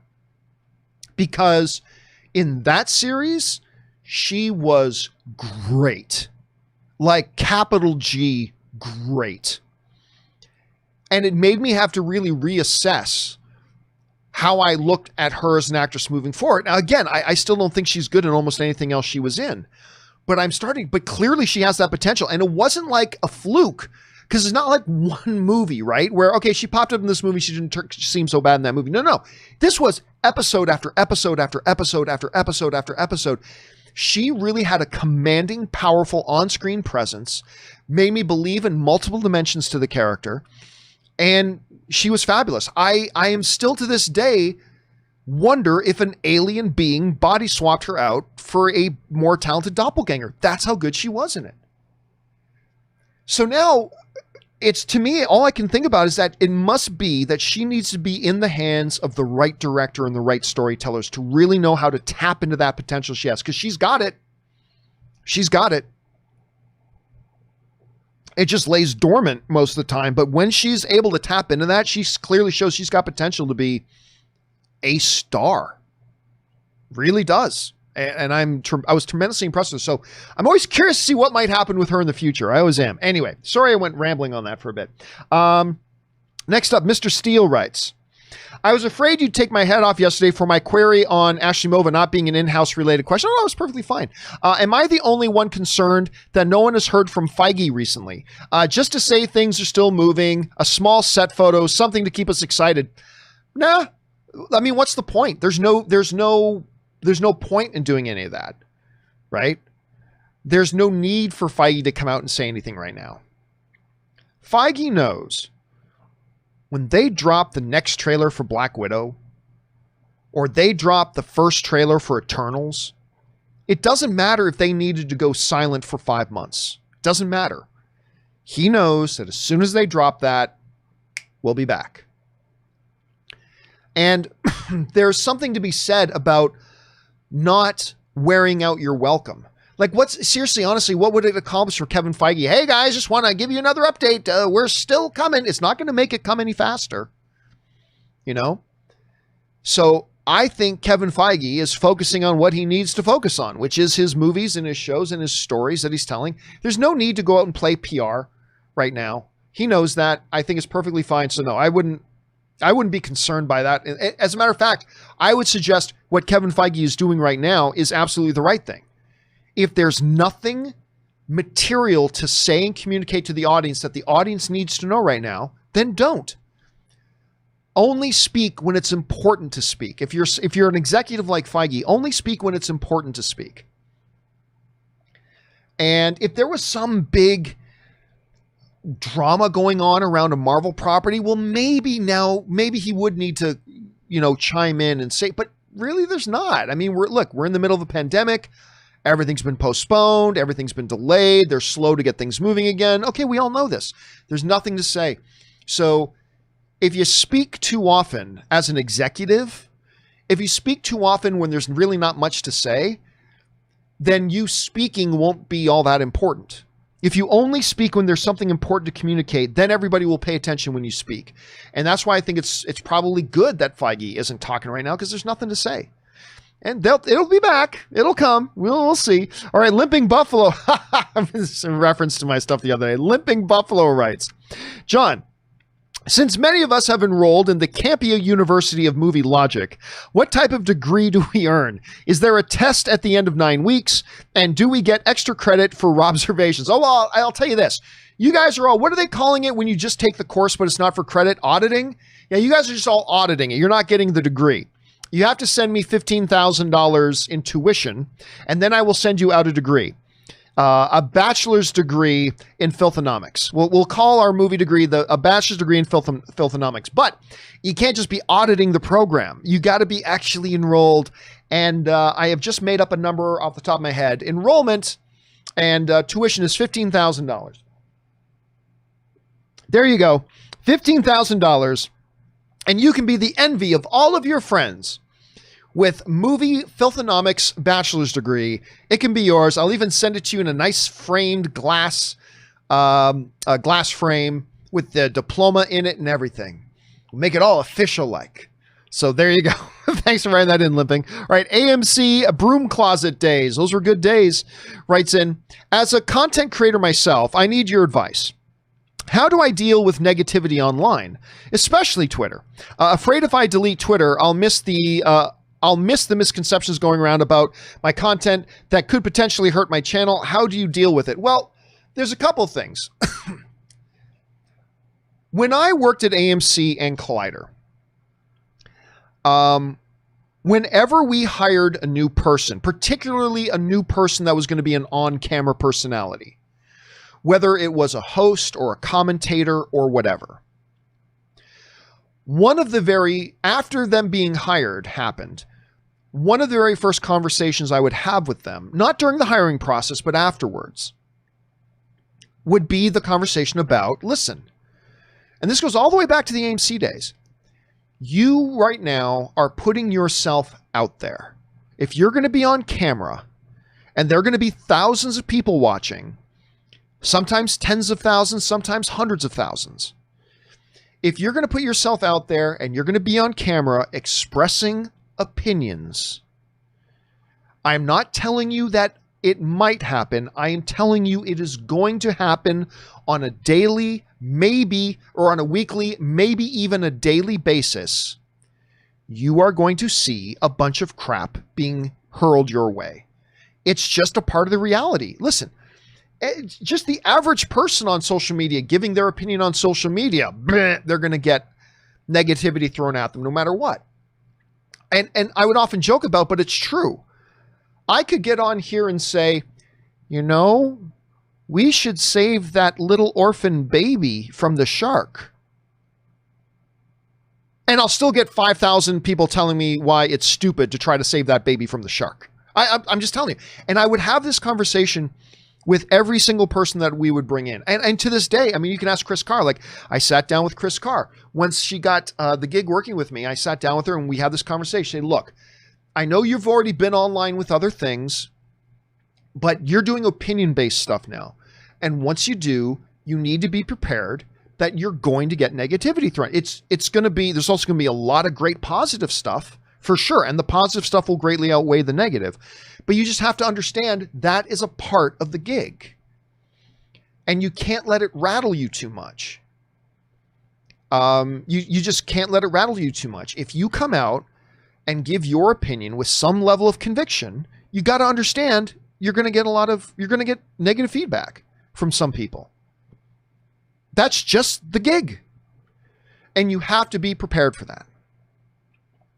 And, you know, to this day, I still get people who I'm associated with will email me or text me or talk to me and say, oh, somebody wrote this to me. I'm like, yeah, okay, dude, I get it. And that's terrible that they did, but it's the gig. You know, you just have to understand that's part of the gig. That doesn't mean it's okay that certain people write or say certain things. It doesn't mean it's okay, but you just have to understand that's part of it.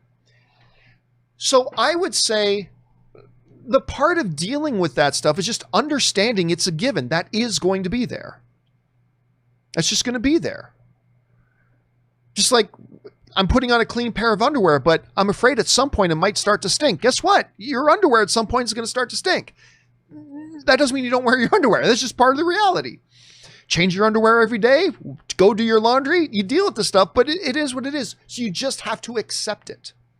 You just got to accept it. If you're going to do a podcast or a blog or, you know, focus on a featured social media, like some people, instead of doing blogs, they just do Instagram accounts, Instagram channels, and they get like millions of people look at their and read their Instagram stuff.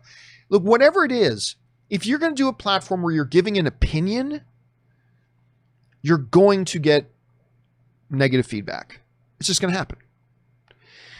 So I would say, like with something like Twitter, like you guys remember, like weeks before I deactivated my Twitter, I was talking on it's like, I'm thinking about turning off Twitter because every time I open Twitter, all I'm seeing, and it wasn't about me, I'm just saying all I'm seeing is everybody spewing a lot of shit and people acting stupid. And I'm like, I don't see the benefit of being on Twitter right now. And so I said for a couple of weeks, I'm thinking about shutting down my Twitter because I don't see anything good on Twitter.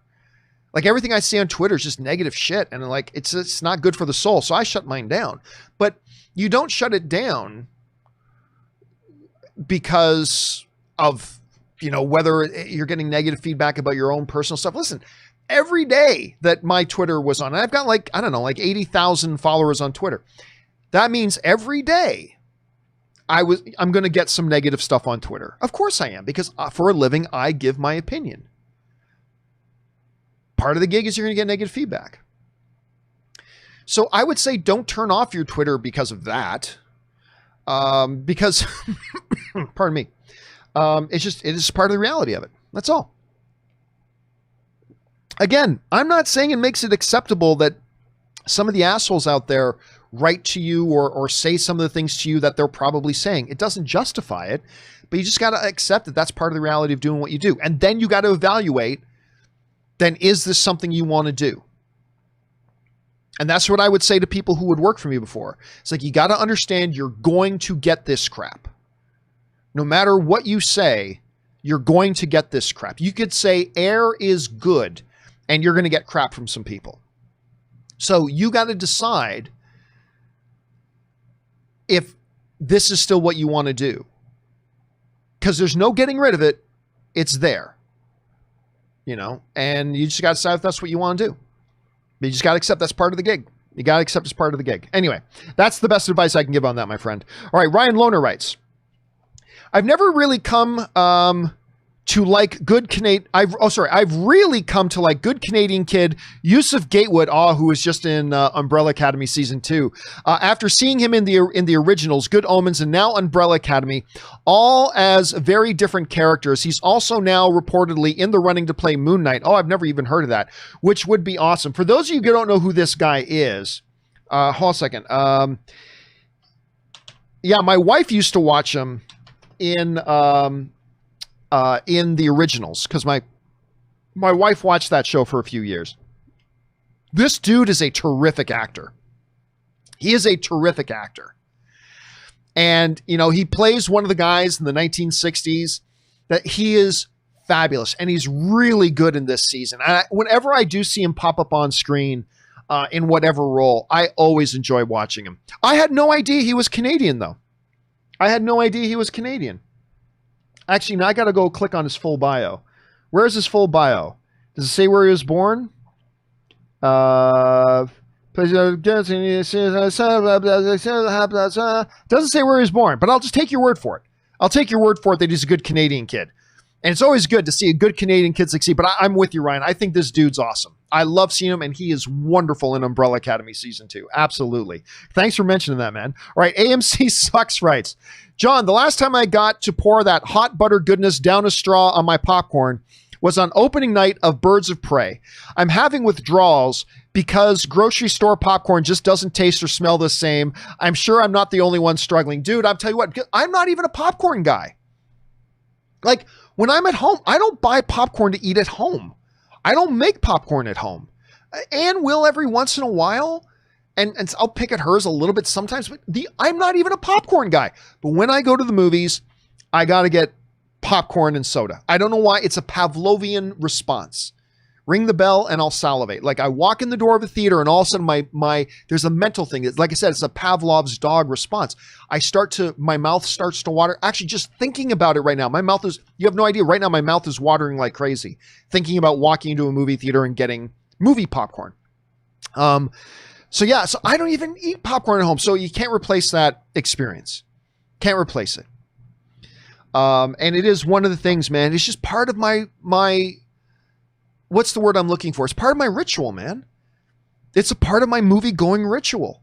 And I miss it so much, dude. I miss it so much. The last one I went to go see, I think it was after Birds of Prey, I think was The Hunt, which is too bad because I didn't like The Hunt. It's too bad that my last time in the movie theater was for a not so good movie, but Birds of Prey was also not so good. There are people who love it, and that's great. I respect that. But it's the first DCEU movie I didn't like, unfortunately. But yeah, man, part of my ritual. I miss that popcorn, dude. All right, Pelican Mike writes, John, out of these modern DC movies, one set you must watch once a year, one set you can watch only one more time, and the other you can never watch again. Man of Steel, Aquaman, Birds of Prey. Okay, so a movie that is one of my favorites, with a movie that I really like, with a movie I don't like. Shazam, Batman vs. Superman, and Suicide Squad. I like all those movies. Joker, Wonder Woman, and Justice League. I like all those movies. Ooh, you know what? Okay, I will say, oh, damn, this is hard, because I really like Shazam. I like Shazam a lot, but you know what? Okay, I'll have to say this. The one I get to watch every year will be Man of Steel, Aquaman, and Birds of Prey. Yeah, Birds of Prey, but Man of Steel is my favorite film out of all the ones you've mentioned.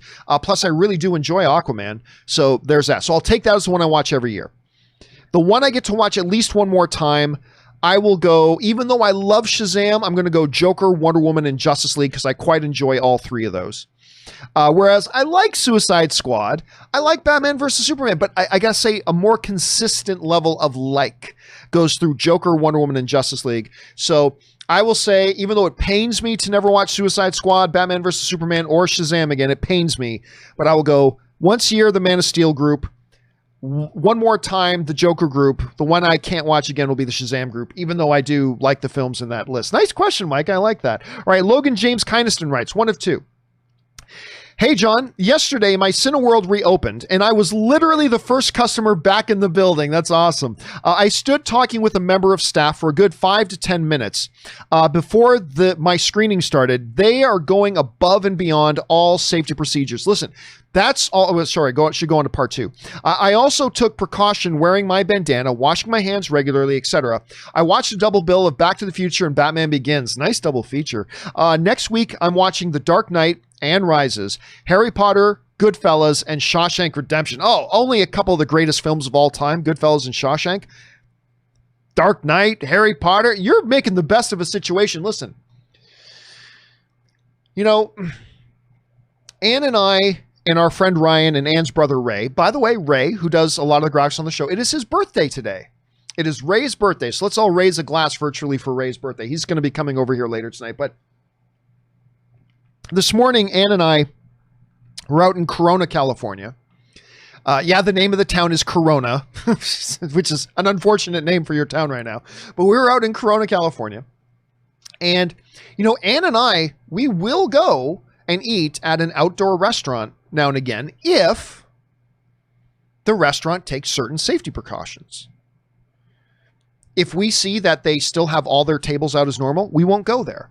If they don't require masks, we won't go there. If they don't have tons of sanitizer out for everybody to have, we won't go there. If, you know, if we don't see them taking temperature checks if we don't see them doing the things they should be doing to make it a reduced risk environment, then we won't go.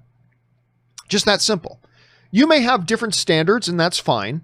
But if I don't see a place is doing enough to reduce my risk if I'm coming into your place, then I simply won't go. But this morning, there's a restaurant that has a big outdoor patio. They took out half of their tables. You got like 10 feet between you and another table. It's outside, masks required for everybody, hand sanitizer there for everybody, wipes and all that kind of stuff. And so, you know, me, Ann, and our buddy Ryan took Ray this morning out for breakfast for his birthday. And it's great. But when the movie theaters open back up, everybody knows how desperate I am to go back to the movies. But if that movie theater isn't going to show me, I don't care what movie theater it is, if they're not going to show me that they are taking the responsibility of my safety seriously, I'm not going to go. It's just that simple. I'm not going to go. If you have adequate social distancing in your seats and you're staggering your show times and you require masks, and you make ample hand sanitizers available and you're checking on guests as they're coming in and all that kind of stuff. If you do that, so again, I recognize as long as I'm stepping outside my front door, there's going to be some degree of risk. All I can ask places like this, whether it's my local grocery store or whether it's a restaurant or whether it's a movie theater, all I can ask them to do is to do what is within their power to minimize the risk. And if I'm seeing a place not even doing that, I'm simply not going to go. Like I heard that Regal, I have to look into this because I might be wrong. You know, Regal had said at one point that they are going to require people when they're not in their seats to be wearing masks. And then I think somebody just wrote to me that said they've reversed that. Now they're not going to do that. Well, guess what? I'm not going to go to a thing. Again, you may have your own set of standards, and I respect that. But if they're not going to do that, I'm simply not going to go to their establishment. It's that simple. You can have another theater that is requiring masks and has all the hand sanitizer out and is doing all that kind of stuff. But if you have your theaters too full, like if I've only got like one seat between me and another person, I'm not going to your theater. But it's going to have to be a way they feel it out. Because look, if you do it right, like the NBA, like UFC, and what it looks like the NFL is doing, if you do it right, you can proceed with business and not have a bunch of new cases of COVID pop up. If you do it wrong, like Major League Baseball is doing, that's having tons of new cases of coronavirus in their players popping up every day, well, then that becomes problematic. But who knows? I mean, we'll just have to see how it goes and play it by ear. But it's good to hear, Logan, that your local theater is taking it seriously. It's good to hear that your local theater is going above and beyond to make the people coming there feel safe and communicate that we are doing what we can do to reduce the risk of coming in. That's all we can ask of a grocery store, of a doctor's office, of a restaurant, of whatever. All we can ask is that you do what you can do to reduce the risk of me catching something if I come in there. So I don't know, but it's strange times, man. Like, again, these are uncharted waters that we're in.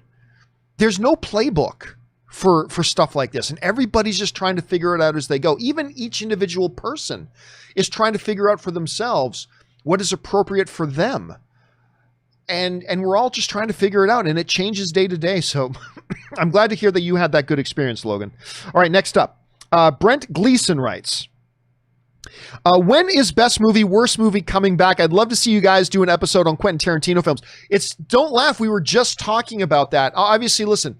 So we did a short season 2 for best movie, worst movie. But then, we got into the stretch where Cody, our third, there's me, Robert, and Cody Miller. Cody got really busy with Olympic preparations because he was going to compete in the Olympics this year. Well, then the Olympics obviously got bogged down, and then I've been busy working on my documentary. But it was funny because I was just talking to Ann yesterday about I need to get in touch with Cody, who lives out on the east side of the country, Cody and Robert, to talk about, hey, let's record another 1 or 2 episodes. Let's not do a season. Let's just drop a new episode, one episode like every month or 2, or something like that. So I got to get in touch with Cody and Rob and see when we can figure out our next one. And hopefully I want to do it soon. Like I said, for me, it's been really crazy because between the show and I'm trying to get my documentary done, it's used up almost all of my time. And I'm trying to make time with my wife a priority as well. So it's been a real balancing act, but hopefully we'll get to do another one really soon. It's just funny that you asked that because I was just talking to my wife about that yesterday. All right. Orange Hand writes, hey, John, do you remember that moment in one of the Bourne films where Matt Damon fought Martin Koskas? I'm sure I'm mispronouncing that, but it was a ridiculously shaky cam mess. What's the worst fight scene in a blockbuster film you've ever seen? Well, I mean, I would have to sit down and think about that, Orange Hand, because whatever answer I give you right now, probably in a week I would say 5 other films differently because I'm just not thinking of it off the top of my head. But listen, as good as that, it's one of the reasons why I didn't love the first Bourne film. I mean, I like the first Bourne film, I do. But I didn't love it because it became fashionable for a while. Thankfully, we don't see it nearly as much anymore. But it became fashionable for a while that whenever there was a fight scene or an action scene, directors treated the camera like it was an epileptic monkey or something. Like everything's shaking and waving all over the place. It's like, I can't even tell what the hell's going on screen. And that Bourne was one of the worst, one of the absolute worst. And then they give this excuse, shaking the camera makes you feel more immersed in the scene. No, it doesn't. It just makes it so I can't understand what's going on in the scene. Like, I get it. Sometimes movement with the camera can make you feel more immersed into a scene. Like you're feeling the intensity of the scene because, it's moving, like your perspective would be shaking and moving a little bit. I get that. But what started happening was you get these directors that I feel like would take a GoPro, put it on a stick and just go, and it's like all I'm seeing is a bunch of blurring, shaking colors. I have no idea what's going on. And what I think some directors started to do was they started using that as a way to cover up their terrible action. It's like, well, our action scene isn't all that exciting. Let's shake the camera around so people can't tell how bad our action stuff is. But whatever. No, that was one of my biggest pet peeves for years. Years. The shaking camera in action sequences. Some would do it okay. And just have subtle movement in the camera to make you feel that immersion. But then others just like, oh, isn't this exciting, folks? Isn't this exciting? No, it's stupid. And it's irritating as hell. And I honestly think that was one of the big things that was a detraction for me with like a couple of the Bourne movies. And now they got better. But honestly, I think I would have enjoyed those movies a lot more if I could have just seen the action that was going on. Wouldn't it have been great? Like, you put all this energy and effort into making an action sequence. Wouldn't it have been great if I got to see some of it? Woo, wouldn't that have been special? I don't know, but yeah, I'm with you on that, man. I'm with you on that. All right. Next up, Ben Rayner writes, "Hey, John, I watched Alien and you're right." Oh, that's right, because you had watched Aliens recently. You were going to go back and watch the original Alien. I watched Alien and you're right. Great, but different type of movie from Aliens. Both are great and awesome. I think I prefer Aliens only because I am action more than horror type of a person. Here's my question. Do you prefer Sarah Connor or Ripley? I love them both. I'm more of a Ripley person. I love both of them. I love Sarah Connor. But I am more of a Ripley person. I'm more of a Ripley person. By the way, speaking of bringing Terminator into that, Aliens, the first two Aliens films and the first two Terminator films very much follow the same pattern. The first movie is more atmosphere and a little bit more horror. Like that first Terminator movie, I've heard people make very good arguments that you can look at that kind of as a horror film. And then, and obviously the same is true of the first Alien film. And then when you go from those first two films and then you go into their sequels, they become more action classics. There's still horror, scary elements to them for sure, but they become definitely more action films. So it's kind of funny, they got these two great franchises and two great first two films where the first one was both more atmosphere, more horror, and then their follow-up ones became like all-time classic action ones, right? It's kind of neat that they both follow those patterns. Thanks for writing that in, Ben. All right, next up, Marie Seafring writes, "Hey, John, what a career Frances McDormand had." Oh, she's amazing. She's absolutely amazing. I think, didn't she just win another Academy Award for 3 Billboards? And of course, I believe her first Academy Award win was for Fargo. She's amazing. She's just one of these actresses that when she appears in something, I don't know if the movie's going to be good or not, but I know she's going to give a hell of a performance. She's amazing. Anyway, what a career Frances McDormand has had in no order: Fargo, Burn After Reading, 3 Billboards Outside Ebbing, Missouri, Primal Fear, Mississippi Burning, Almost Famous, Blood Simple, North Country, Shortcuts, and Moonrise Kingdom. She's amazing. She's simply amazing. And I'm telling you, man, that movie, 3 Billboards, that she did with Woody Harrelson and Sam Rockwell. That Sam Rockwell and Woody were both nominated for supporting actors. Sam Rockwell won the Academy Award for Best Supporting Actor in that.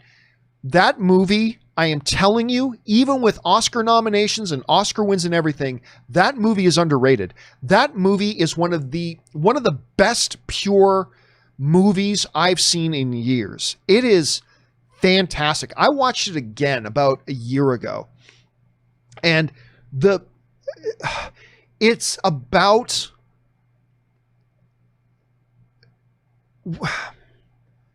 it reminds me a little bit of Last of Us Part 2. It's about, what does pain do to people? Pain will change you. Pain, the right level of pain, can turn you into somebody you are not. And it's just such a beautiful, painful, tragic story. I mean, seriously, if you haven't seen 3 Billboards Outside of Ebbing, Missouri, go and watch it. And yes, McDormand is just a killer, Marie. She's absolutely killer, and I love her. I just love her in everything she appears in. MD writes, "I honestly had so many preconceptions about Dark when I first started watching it, and boy was I wrong on everything. Thought it would recycle tired tropes, but it's so much deeper. The character work is insane, and the consequences / stakes are huge. A must watch." Again, I just started watching Dark, which is on Netflix. Everybody's been telling me now for a couple of years, "Oh my God, you got to watch Dark." Some people writing in and saying it's like their favorite show on television ever. Like, I've got people writing in saying it's like their favorite show ever. And those are big words. So I'm like, okay.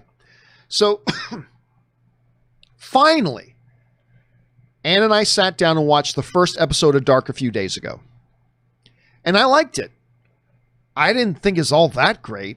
And I talked to some friends of mine. I said, I finally watched the first episode of Dark. It was okay. It's decent, I guess. And then I had a few people tell me, just hang in there. It's a little bit of a slow burn. People say, but believe me, it all pays off. I'm like, all right. So Ann and I haven't watched the second episode yet, but we will. I'm going to at least get through the first season. I'm at least going to go through the first season. I'm just telling you, the first episode did not like grab me by the throat like, say, the first episode of Heroes did. Like that very first episode of Heroes just grabbed me by the throat, and I was like hooked from episode 1. Did not have the same experience with Dark, but I've had a lot of people tell me that that was to be expected. It's a bit of a slow burn.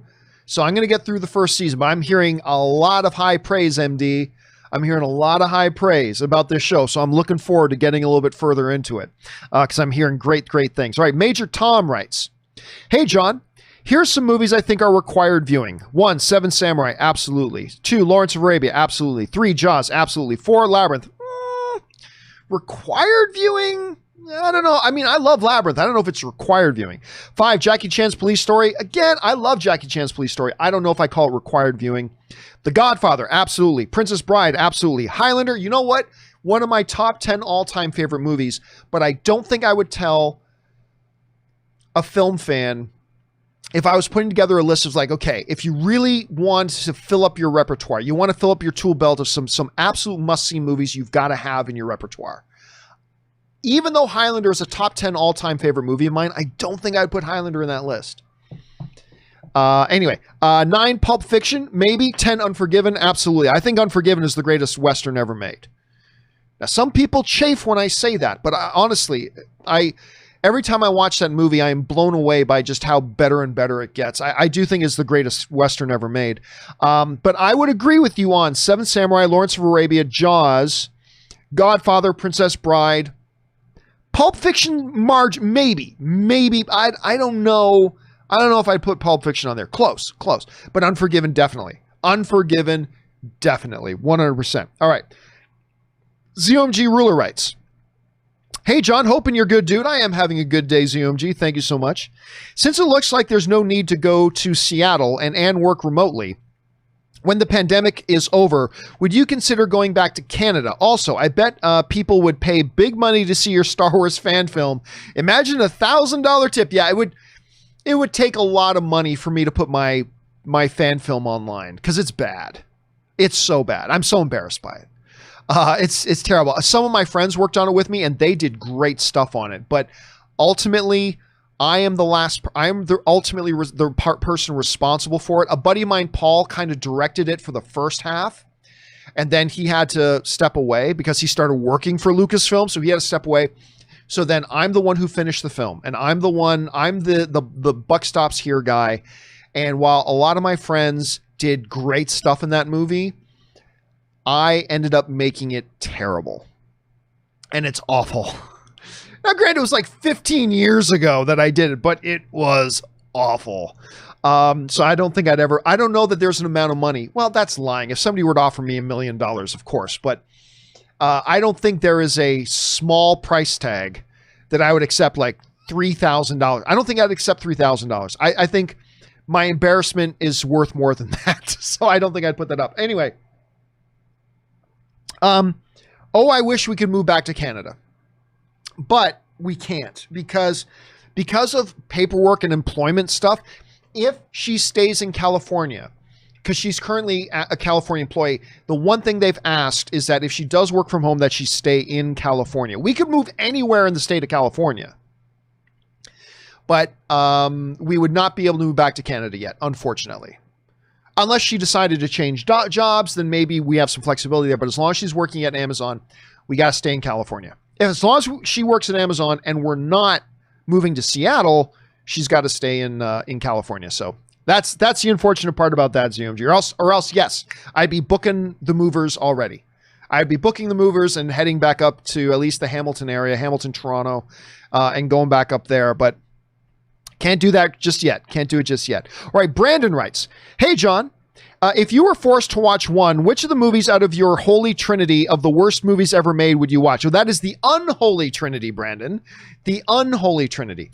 The 3 movies of the unholy trinity, which I consider to be the absolute 3 worst wide-release Hollywood-produced films in history, are, in no particular order, Highlander 2, Battlefield Earth, and Catwoman. I believe those are the 3 worst wide-release, big studio-produced movies in history. If I had to watch one of them, Catwoman, I guess, just because, I mean, at least I get Halle Berry in it, I suppose. 3 of the worst films ever made, man. But if I had to watch one, I will go with Catwoman because at least it's Halle Berry. And she's a national treasure. So I guess I'll go with that. What a painful question to ask, Brandon. You hurt my heart even asking that. Steve Joseph writes, do you own the original Star Wars movies or do you own the special edition? I own the original Star Wars movies. They are buried in boxes up at the Campia Ranch up in Canada. Up there, I don't have them down here with me, which is kind of cool, which is fine because I don't have a VHS player here. I don't have the originals on disc. Oh, or do I? I think Anne may have found them years ago. Anyway, but I know I've got VHS versions of the original Star Wars films. But they are buried in boxes up in the up at the Canada Ranch, up at the Campia Ranch, I should say, up there in Canada. Fabian writes, oh, I'd love to have those. Fabian writes, hey, John, in Singapore where I live, Train to Busan, Peninsula, which is I'm dying to see, has become the highest grossing film of the year thus far here, as well as the biggest Korean film opening day of all time. Really? Despite a 50-person per hall rule. What are your thoughts on this? Well, hold on a second. Let me look this up. Hold on a second. Train to Busan 2 opening weekend. Let me see this. Yeah, here it is in Deadline. This is in Deadline. Let me see if I can bring this up here so you guys can see it as well. This is in Deadline. Peninsula sets 2020 opening day high in Korea, fleshes out a 4 million plus overseas through Thursday international box office. These are big numbers for a place like Singapore. Peninsula's Yeon Sang-ho's follow-up to his 2016 Zombie Smash Train to Busan is off to a thrilling start at the international box office, where it kicked off in three markets beginning yesterday. In the home hub of Korea, Peninsula, aka Train to Busan Presents Peninsula, had a Wednesday take of 2.4 million on 2,300 screens to log the biggest opening score of the year. Blah, blah. I mean, hey, that is great to see. That is great to see. Train to Busan is so good. If you guys haven't seen Train to Busan, I highly recommend you guys jump on that and check it out. It is. I am somebody who's sick to death of the zombie genre. I am sick to death of the zombie genre. But Train to Busan is something special. It incorporates so many of the different positive elements of what you can do with a zombie movie and kind of brings them all into one, while without neglecting good characters and good character development all at the same time. It's thrilling and fun. It's watch Train to Busan. And I've been dying to see Peninsula because I thought the trailers looked great. So it's nice to see it's off to such a good start there, Fabian. Thanks for letting me know about that, man. All right. Mr. TJ Lynn writes, when did my grad school in the U.S., when I did my grad school in the U.S. years ago, I visited Regal and AMC equally frequently. I actually prefer Regal because it's more tidy. Then you were lucky with the Regal you went to. Anyway, neat, and it has more elegant interior design. AMC's are just closer to where I live. See, here's the thing. Especially about Regal, I found that Regal cinemas are so wildly different from Regal to Regal. Like wildly different. Like I can go to one Regal in Corona and Riverside and then go to a Regal in downtown LA, where they got a big Regal right in the downtown center of LA. And they're completely different types of theater. You never know they belong to the same chain. AMC also kind of used to be like that, but over the past couple of years, and again, I'm not the biggest fan of AMC right now, but over the past couple of years, they have sunk an amazing amount of money into bringing up their level of theaters so that even some of their worst crappy theaters are now clean, pristine, leather reclining seats, blah, blah, blah. Part of the reason why AMC is finding themselves in $5 billion of debt right now is because they've just gone through a couple of years of acquiring new cinemas and massively upgrading to their new standards for an AMC theater and what an AMC theater needs to be and look like and feel like. Again, all like installing prime theaters and leather recliners and all that kind of stuff. and upgrading their cinemas and getting their AMC A-list program up and running, which cost them millions and millions and millions and millions and millions and millions of dollars to do. And that's why when the pandemic hit, it caught AMC at the height of their debt, which would have been fine if the pandemic hadn't hit, because they were starting to turn a profit on everything. And they were about to turn the corner and eat into that debt and all that kind of stuff, which would have been great. But they did get caught with their pants down.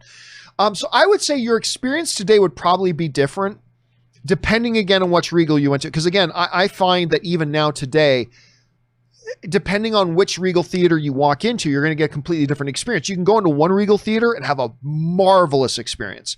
You can walk into another Regal theater and it'd be kind of sketchy. So it really depends. I think you might find different things today. So I don't know how many years ago that was for you, TJ, but I think today you would probably find a little bit of a difference.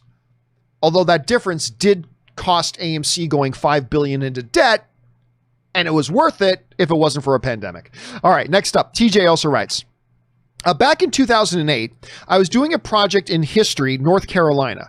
There's this mom and pop cinema showing second run blockbuster films 2 months after release. I remember watching Iron Man there for $1.50. If this deal, I'm sure you're talking about the Universal and AMC deal. If this deal ever goes through, they won't survive. Oh no, that's one of the things. I read a great article in Hollywood Reporter about how this proposed 17-day theatrical window, which will never happen if Regal doesn't agree to it. If Regal doesn't agree to it, this 17-day window deal with AMC isn't going to happen. Just be clear on it. It's just not going to happen. Anything is possible, I suppose, but I would be highly surprised, because Universal is not going to not put their movies on Regal screens. And Regal won't agree to a 17-day theatrical window. They've already said that publicly. But Hollywood Reporter did a great job of kind of mapping out about how smaller theaters, independent theaters, and like these mom and pop theaters, they're dead. They're gone. Forget it. They're done.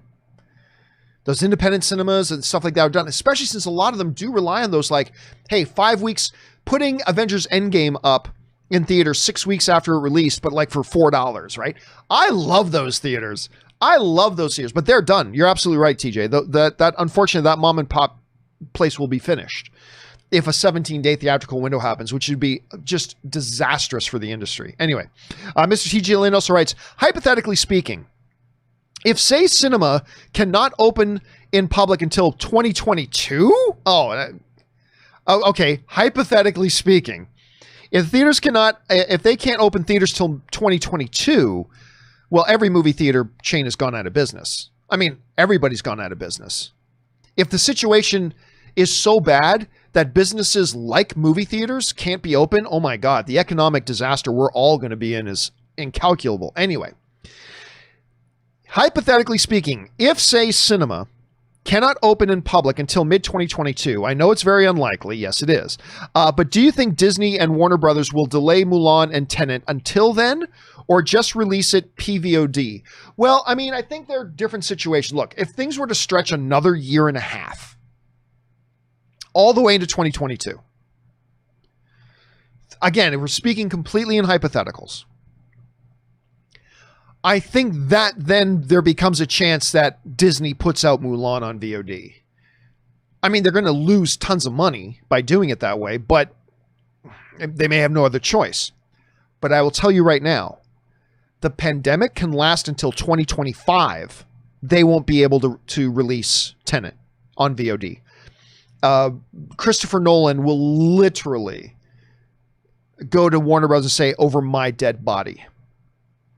Christopher Nolan is extremely hardcore about the theatrical experience.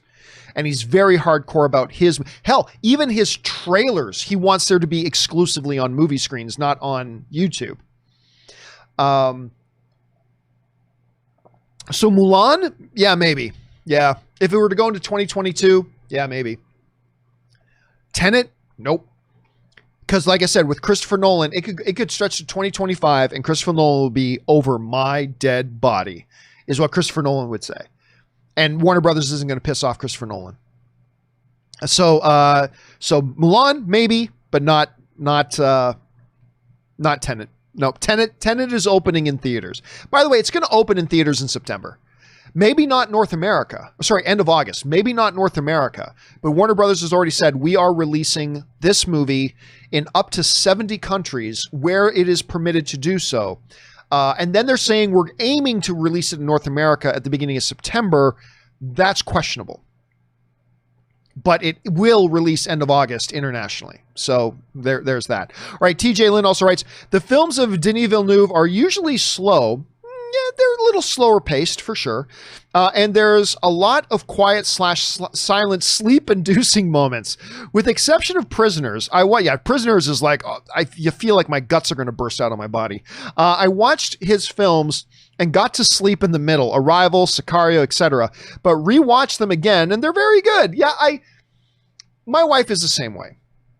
Like, there's a difference. There are people who misunderstand and don't understand that there's a difference between slow and no pace. So like I've watched a lot of movies that have no pace to them.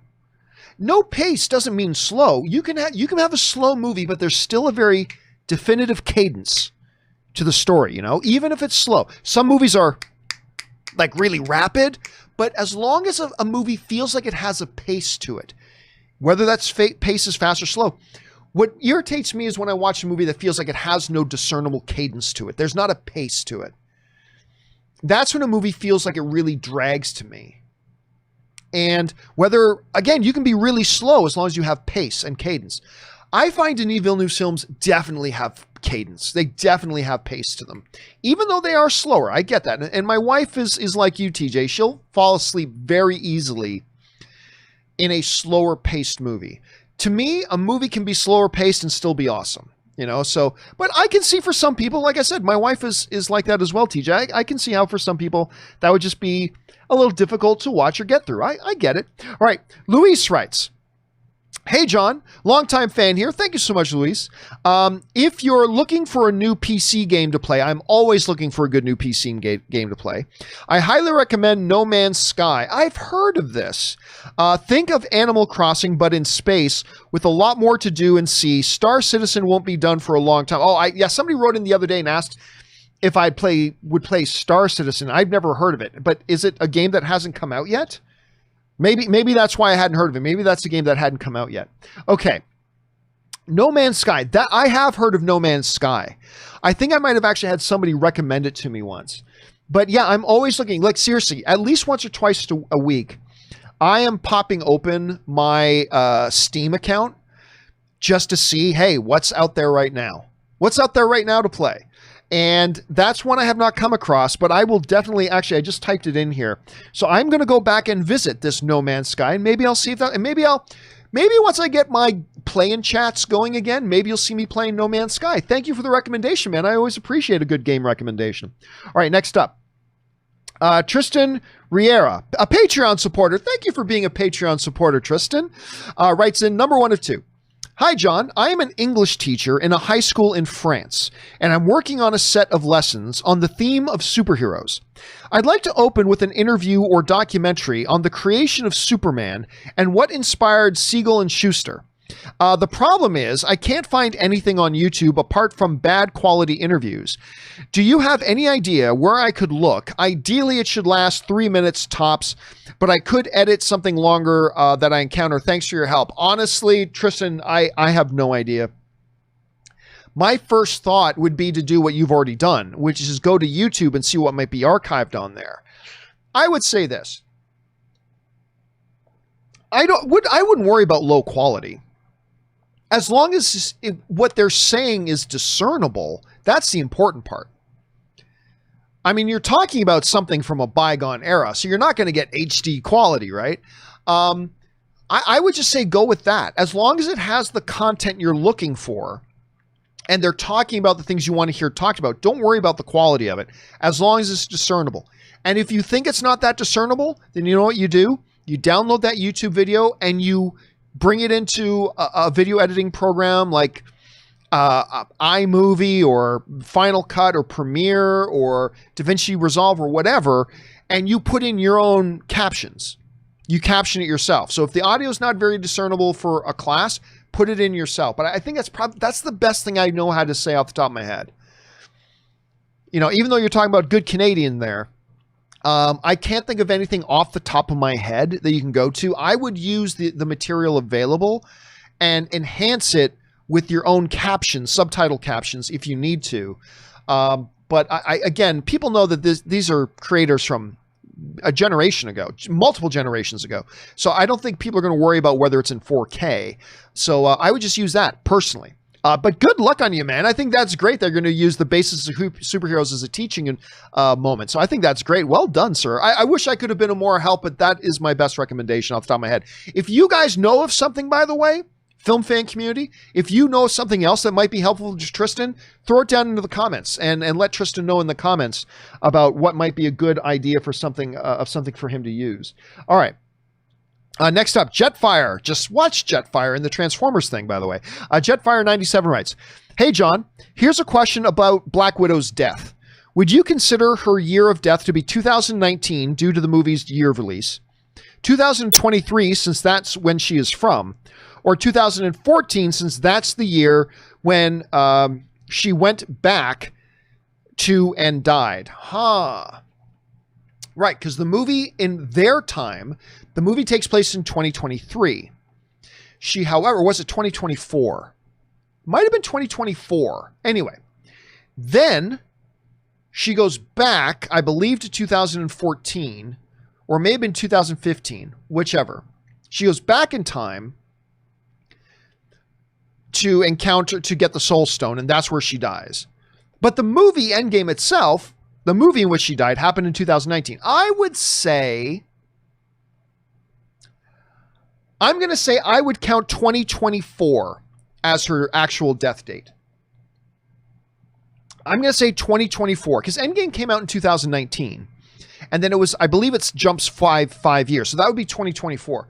I will personally, although I think you can make a good argument for any of those dates, Jetfire, I will personally say I will count 2023 as her death year.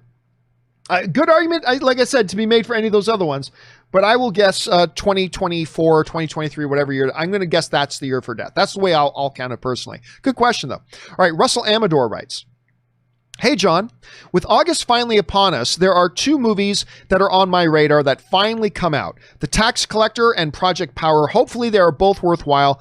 The last movie I saw was The Outpost with Scott Eastwood, which was solid." You know what's funny about Tax Collector? If you guys have not seen the trailer for Tax Collector, I highly recommend it. Hold on a second. Tax Collector, IMDb. They, as a matter of fact, Thursday night here in Los Angeles, there was a screening with a Q&A. There was a screening of Tax Collector at a drive-in. I think it would cost like $50 to get in, though. But you could put as many people in your car as you want, but it was $50 per car, which is a little steep, but it was $50 and you got to go and be one of the first people to watch Tax Collector.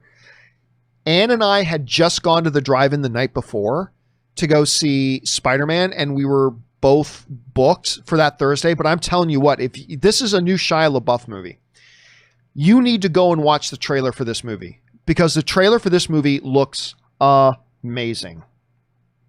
It looks absolutely amazing. And I am dying to see this movie, but I could not get out to go see it at this drive-in event they had here in LA. So the moment it becomes available, wherever it is, I'm going to watch this thing. And so I am excited about it. That one, Russell, is also very, very much on my radar as well. Also very much on my radar as well. All right, next up, Wear a Mask writes, "To hell with the Snyder Cut. Give me a Steel and Stone HBO Max spinoff now. Also, please tell me there will be a Doom Patrol spoiler review after finale." Probably not. Not enough people watch Doom Patrol. Otherwise, I probably would. But so I'm probably not going to do a spoiler review of Doom Patrol. But I am loving this season. And, you know, I hadn't seen the episode yet because I usually watch it one day after it comes out. And so I had all these people writing into me saying, "Oh, John, tell me you want to see a Steel and Stone movie." I'm like, what are you talking about? Then later that day, I watched the previous day's episode of Doom Patrol, and I'm like, oh, hell yes. Screw Justice League. Screw Justice League. Screw the Avengers, for that matter. I want Steel and Stone. You put out a Steel and Stone movie, I am there in a heartbeat. I thought that was one of the best things I've seen on Doom Patrol in a while. All right. Next up, Anonymous writes, "Hey, John, I just had surgery on my shoulder. Ooh. And my fiance Lauren is taking amazing care of me. That's always good to have. I am so lucky to have her. Your show and entire team is fantastic, and we listen to you every day. Keep up the great work. Did you try powdered sugar popcorn? I have never tried powdered sugar popcorn. I am very much, I like a good caramel corn. I will admit, I like a good caramel corn. I will also sometimes have cheddar popcorn. But really, honestly, for the most part, I'm a very vanilla. I just like straight buttered popcorn. That's it. I just like good straight up popcorn, buttered. And that's my jam. Straight buttered popcorn is totally my jam. That's what I like. That's what I go for. But I've never tried it. Hey, if somebody comes up to me and offers me some powdered popcorn, I'll give it a shot. But I've never tried it myself. And guys, seriously, thank you so much for watching and listening to the show. Both you and your girlfriend. That's great. Or your fiance, I should say. Happy recovery. I hope you were able to recover well. I hope your surgery went great. And I hope you're up and operating at 110% again very soon. Thanks for writing that in, man.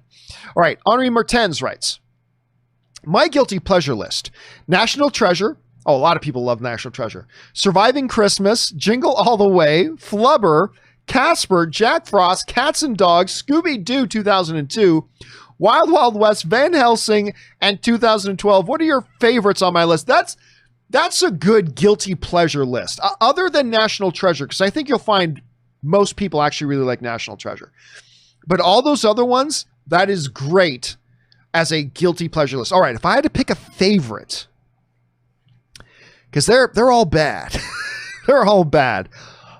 I think Van Helsing. It is a bad movie. But you got Kate Beckinsale in there. You got Hugh Jackman in there. It's them fighting monsters. It is a terrible movie. I understand. But there's a guilty pleasureness to Van Helsing. So I'm going to say that my favorite out of your guilty pleasure list, probably going to go Van Helsing. I'll go Van Helsing on that. Thanks for sending that in, man. All right. Dan Ketchum writes, "Given the Tom Cruise thing and SpaceX's low prices relatively, do you think there's a chance we might see some more of this? Elon Musk is talking about going to Mars in a decade. Imagine a Martian sequel actually filmed on Mars." Well, okay, so if I remember correctly, I think I just read a report like yesterday that said the Tom Cruise space movie that he's going to try to do, where he's actually going to shoot some of it, if not the majority of it, actually in outer space. They said the budget for it is going to be $200 million. Not the most expensive movie ever made, but certainly amongst the most expensive movies you can make. I mean, that $200 million is, by any standard, very, very expensive. So I get it. There's that. Do you think that there's a chance we might see more of this? I don't know, because once Tom Cruise does it, then the novelty's gone, right? There's value in the novelty of being the first one to do this. But after Tom Cruise does it, is there any value in being the second one to do it? Or the third one? Now, look, at some point in our human evolution, space travel is going to become as common as driving to 7-Eleven. But in the meantime, I don't know there to be a lot of value in just doing what Tom Cruise already just did. Especially when you can probably do a great space movie without needing to go to space. So I don't know. Someday, yes, but someday everything will happen. Someday. But in the immediate future, I don't think so. Unless Tom Cruise does a direct sequel to that movie, but we'll see. And ultimately, we'll see what it really does cost them to do, and if they have any problems doing it. Like if Tom Cruise dies making this movie, then you'll probably never see it again. If it ends up, if the budget starts inflating to $350 million, then you'll probably never see it again, at least relatively soon. So I don't know. We'll have to wait and see. It is one of the more interesting questions going around right now, Dan, though. It is one of the more interesting questions. KW Garrett 83 writes, I checked out my HBO Max app. I can see why new subscribers are not flocking. It's basically existing HBO plus cartoons. Studio Ghibli, Crunchyroll, Looney Tunes, DC Anime, and Sesame Street, which is for kids. TCM and DC live action is good, but hardly must-see content. Yeah, but I mean, I can't really hold that against HBO Max, considering Disney Plus has been around for 7 months and had really one premium original, Mandalorian. Everything else. By the way, let me throw this out there. Some of you will disagree with me, and that's fine. This is what will become the new normal. Listen, there's a reason why Disney Plus in 7 months has had one piece of premium, high in demand content and about 30 pieces of low budget, forgettable content. Like, yeah, they got Mandalorian, but they also have 20 or 30 other things that are like Shop Class, which stars Justin Long. And I love Justin Long, but nobody cares about Shop Class. Be Our Guest, which is Angela from The Office. It's a cooking competition show with families. It's a cute little thing, but it's some low... And listen, that's what it all is. It's all this low budget stuff, and then once in a blue moon, they'll pop in some big premium piece of content. So far, 7 months in, one thing, Mandalorian. Unless you want to count Hamilton, which isn't really an original to Disney Plus, but whatever.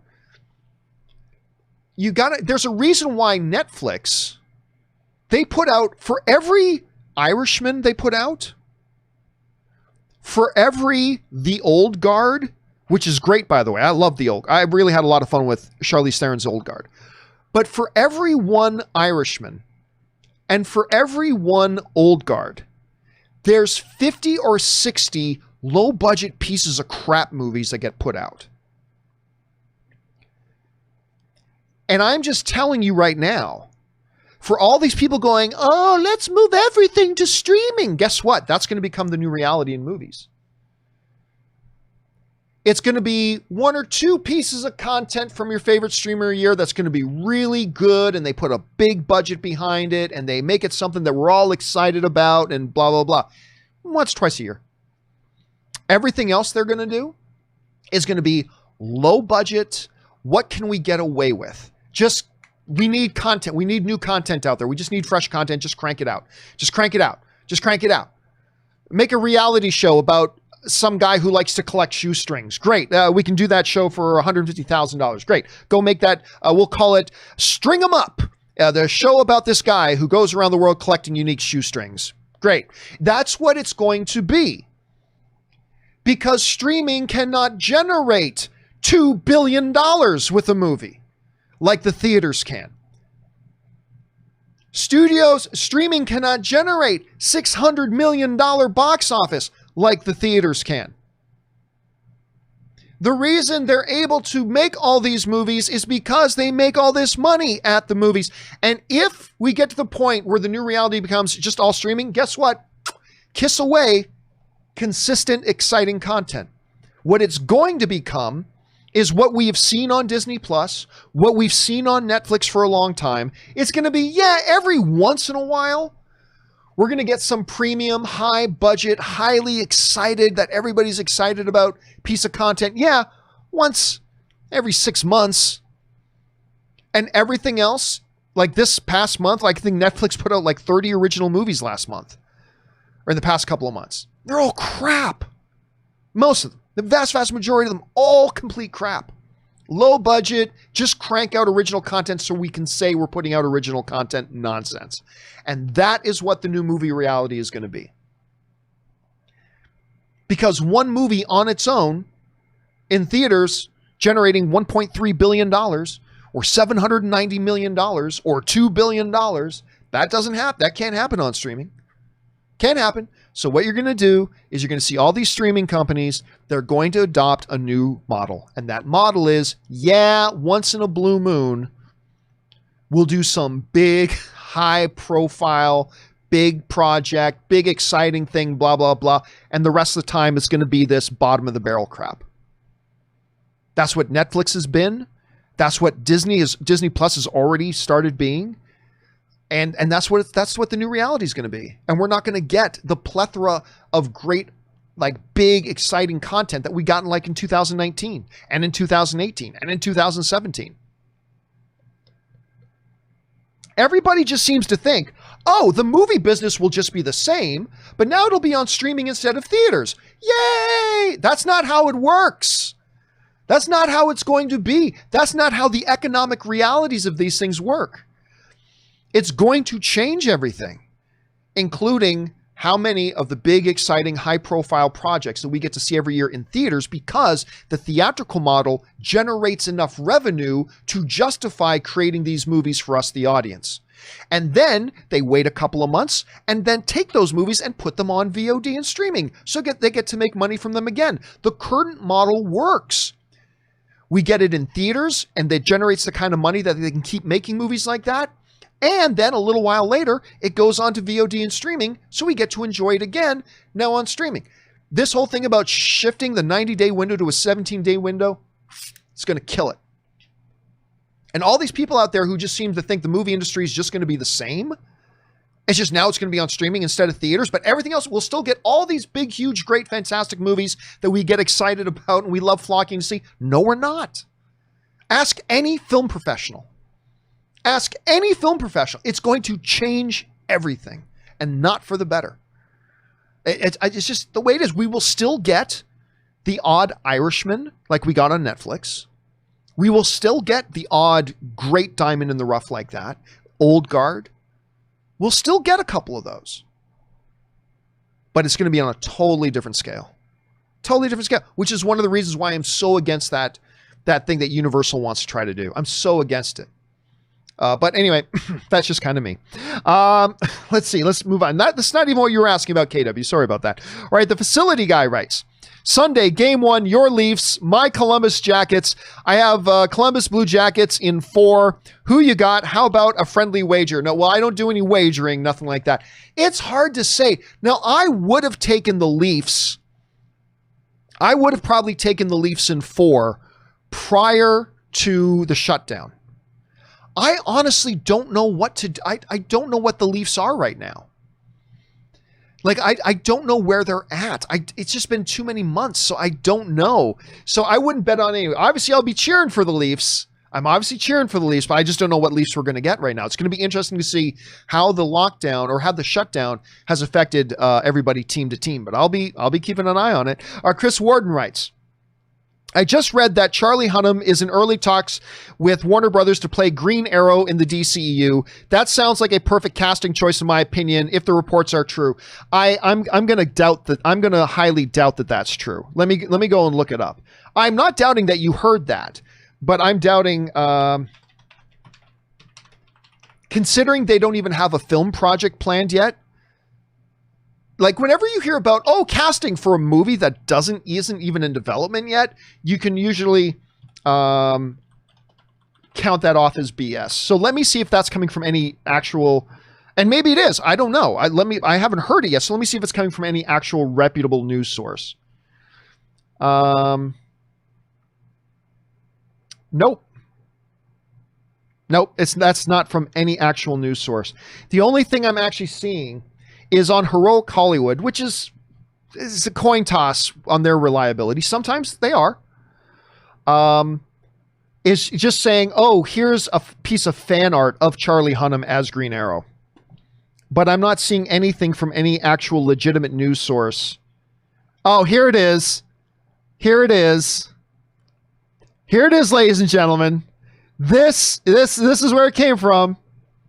Okay, so the source of this rumor you've heard. Anybody want to take a guess what the source is? I just found it. The source is We Got This Covered. Okay, so basic rule of thumb, anything on We Got This Covered, ignore. Just ignore anything from We Got This Covered. So no. Anyway, I like Charlie Hunnam. One of my top 3 all-time favorite television shows is, of course, Sons of Anarchy. But I don't see there being any legitimacy to this at all. I mean, hey, who knows? Maybe someday it comes out. But when you start hearing people saying, they've cast so-and-so in a role, when they haven't even written a script for it yet and they don't have that movie together yet, I wouldn't believe it. Sometimes that's what they do in the movies, but it's not often, and it's not the normal way they do it. So I would be fine with Charlie Hunnam playing Green Arrow because I like Charlie Hunnam very much. But right now, just so we're clear, there is no legitimate news source out there saying that Charlie Hunnam is in talks to play Green Arrow. None. It's coming from We Got This Covered. So you can ignore it. You can ignore it. That doesn't mean it's impossible that someday we could hear Charlie Hunnam is playing Green Arrow. But for now, it is safe to discard it. You don't have to worry about that. Anything that comes from We Got This Cover, ignore. All right, next up. Chris Warden also writes, also, given that throughout this pandemic, we've had Netflix and all the streaming platforms to keep us entertained, will theaters are closed. But do you think had this happened 20 years ago, would they have allowed blockbusters to stay open to help us from going crazy? No. Even if there was no, it's funny. A friend of mine and I were talking the other day about how thank goodness we live in the era of streaming networks. So we still have entertainment to go to keep us entertained while like theaters are closed and whatever. Happened 20 years ago. If it's about public safety and health, they would not have kept the theaters open just so we wouldn't go crazy. They would say, play Scrabble, do crossword puzzles. Then no, they wouldn't have opened the theaters back up. No, they're not keeping the theaters closed because, well, people have the streaming service. No, they're keeping the theaters closed because whether it's the right decision or wrong decision, their motivation is we need to keep people safe. And right now we don't know if we've got the proper procedures in place, or we don't know if the spiking is too high or whatever, but it's not about whether or not we have alternative forms of entertainment. So I got to assume 20 years ago, they still would have had the theaters closed. I think, who knows? All right. Jake Bart writes, is it just me, or is Jimmy Smits one of the best supporting actors ever? Sons of Anarchy, Dexter, Star Wars, etc. I hope he appears in the Obi-Wan if the story fits. I doubt it. By the way, the thing that made Jimmy Smits a star was it L.A. Law? I think the show was L.A. Law. I think that's the show that made him a star. But it wasn't just him. Where is it? How far back do I need to go? I think I need to go back pretty far. What was the name of the big legal show? I thought it was L.A. Law. Let's see. Last word. L.A. Law. That was it. L.A. Law. That's the one that made him a star. But that show made several stars. Corbin Burnson, who's had a great career since then. Him. Obviously, Jimmy Smits. Blair Underwood is another guy that show. Harry Hamlin, although Harry Hamlin already kind of had a name, but Jimmy Smits, Blair Underwood, Corbin, these are all guys who went on to have really good, recognizable careers that really got their name recognition on L.A. Law. For those of you who don't know what show I'm talking about, I'll just bring it up here. That was the show. Yeah, it was. I remember. It was the first time that I had heard, or was that a different show? I'll skip that. I'll skip that story for next time. Maybe it was a different show. But I love Jimmy Smits, and his turn on Dexter was so good. He was so good in Dexter. I've always liked him as Bail Organa. I don't think he brought the house down as Bail Organa simply because I don't think he had good enough material to bring the house down as Bail Organa. I don't know. Look, let me put it this way. If you're going to have Bail Organa in the Obi-Wan series, then I would hope it's Jimmy Smits, because he is your Bail Organa. I don't feel like they need to go out of their way to put him in, but if the character is in it, it damn well better be Jimmy Smits. So I'll be with you on that. All right. Dave Crabtree writes, watched the 6-episode Transformer War for Cybertron on Netflix the other night. I quite enjoyed it. They really added some depth and dimension to the G1-based characters, especially Megatron. Big thumbs up for me, and really excited for the next chapter. I enjoyed it. But there were some things they did in it that to me made no sense. It's like, okay, wait a minute. They need the Allspark able to reprogram all the Autobots, but the moment they come across this Alpha Trion protocols code, Shockwave can just like that, Shockwave can come up with a virus that will go through all of Cybertron and eliminate any traces of that program. Well, then why did they need the Allspark? But I'll tell you, my biggest issue with War for Cybertron was Optimus Prime. They turned Optimus Prime into an indecisive jellyfish, like, who was constantly being questioned by everybody and constantly questioning himself, and is like, that's just not the Optimus Prime that we know. That seems inconsistent with the Optimus Prime character. And I was a little put off by that. But the Megatron stuff was very strong. I thought the Jetfire story was very strong. I like their incarnation of Starscream, the whole Seekers angle.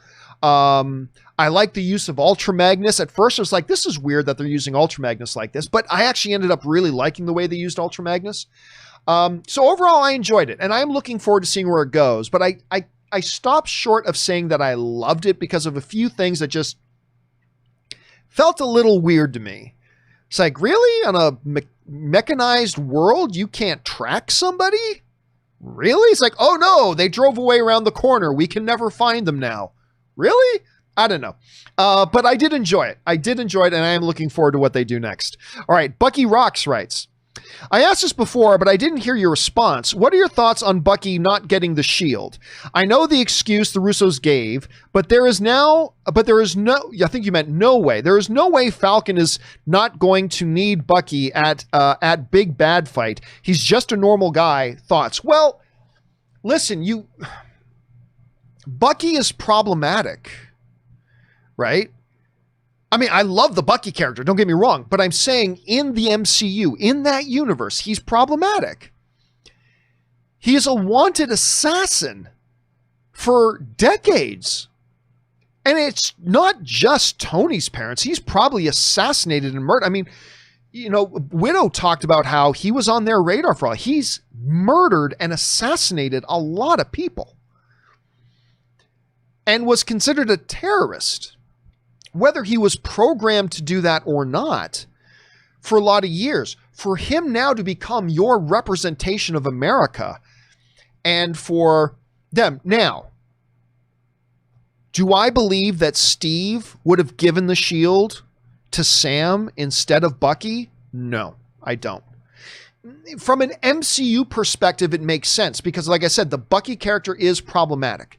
And maybe in the movie, that's why Bucky was okay with, maybe Bucky just understood that and why he was okay and didn't put up a fuss or object when Steve gave the shield to Sam.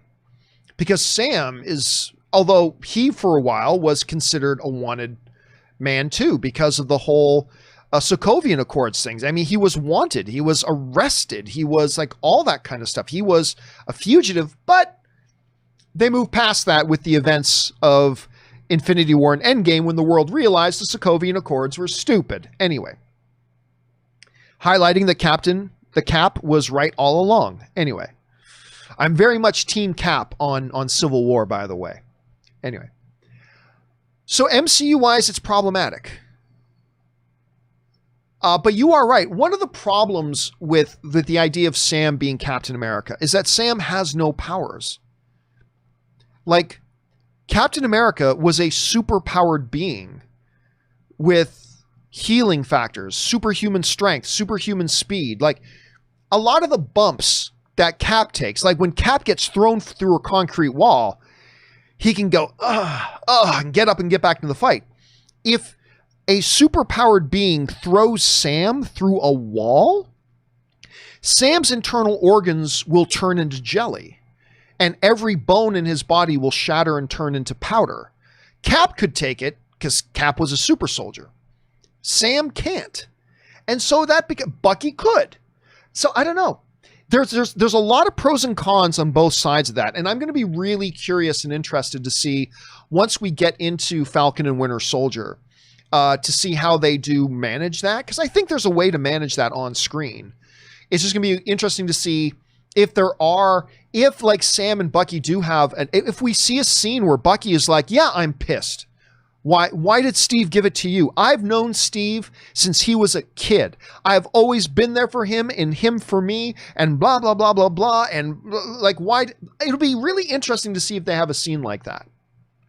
It would be interesting. But again, I understand it because in terms of the MCU, Bucky is a bit problematic. All right, next up, David Crabtree writes, one of two. Here's a fun blast from the past no one ever mentions. 1991's Toy Soldiers. Hey, man, that actually comes up everyone. Toy Soldiers does get brought up once in a while. Sean Astin, Will Wheaton, and others as a group of troublemaking students at a boarding school that is seized by terrorists. Lou Gossett Jr. as the school's dean. Delholm Elliott, Marcus Brody as the headmaster.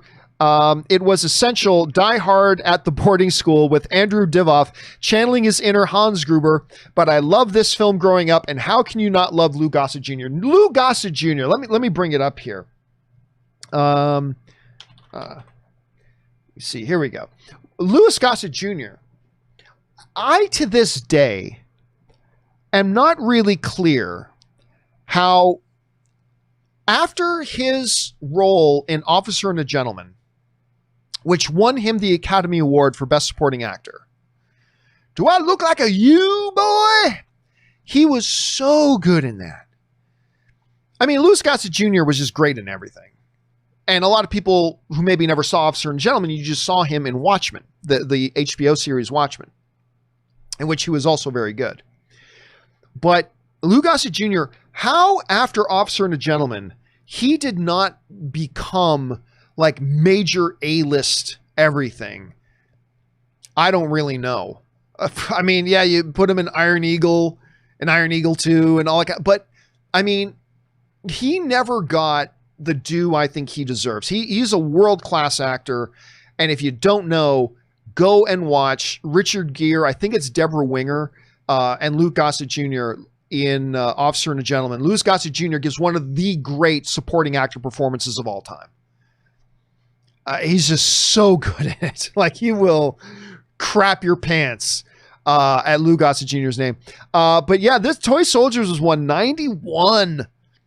Oh my gosh, it's coming up to its 30th anniversary. But again, listen to the cast in this. Sean Astin, Will Wheaton, Keith Coogan.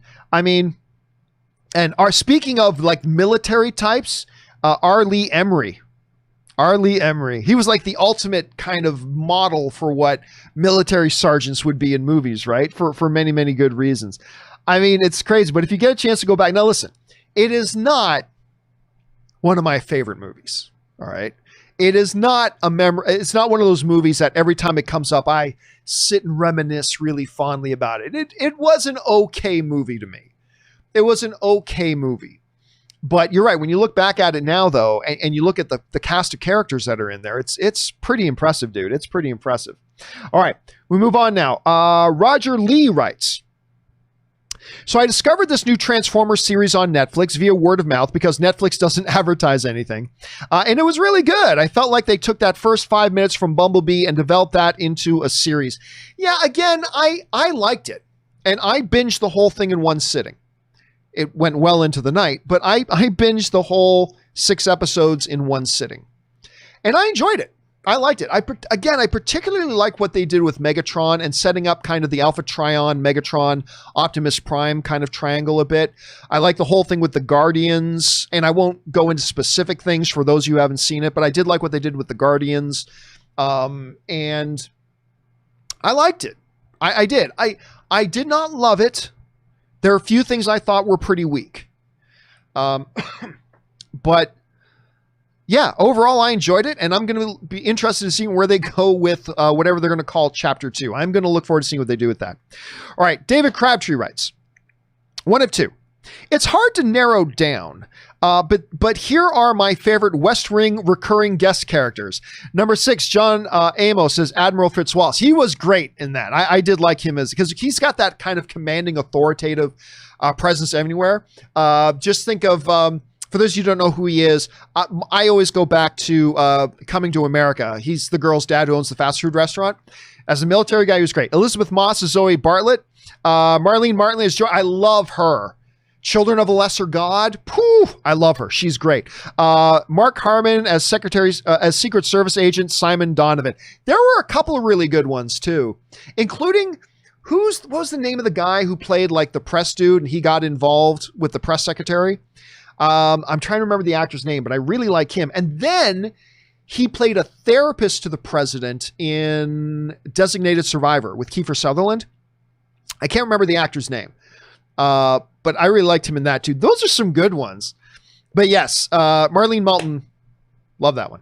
All right, next up. Oh, sorry, and 2 of 2. John Goodman as House Speaker, acting President Glenn Walken. That was a really important couple of episodes, by the way. I really liked that.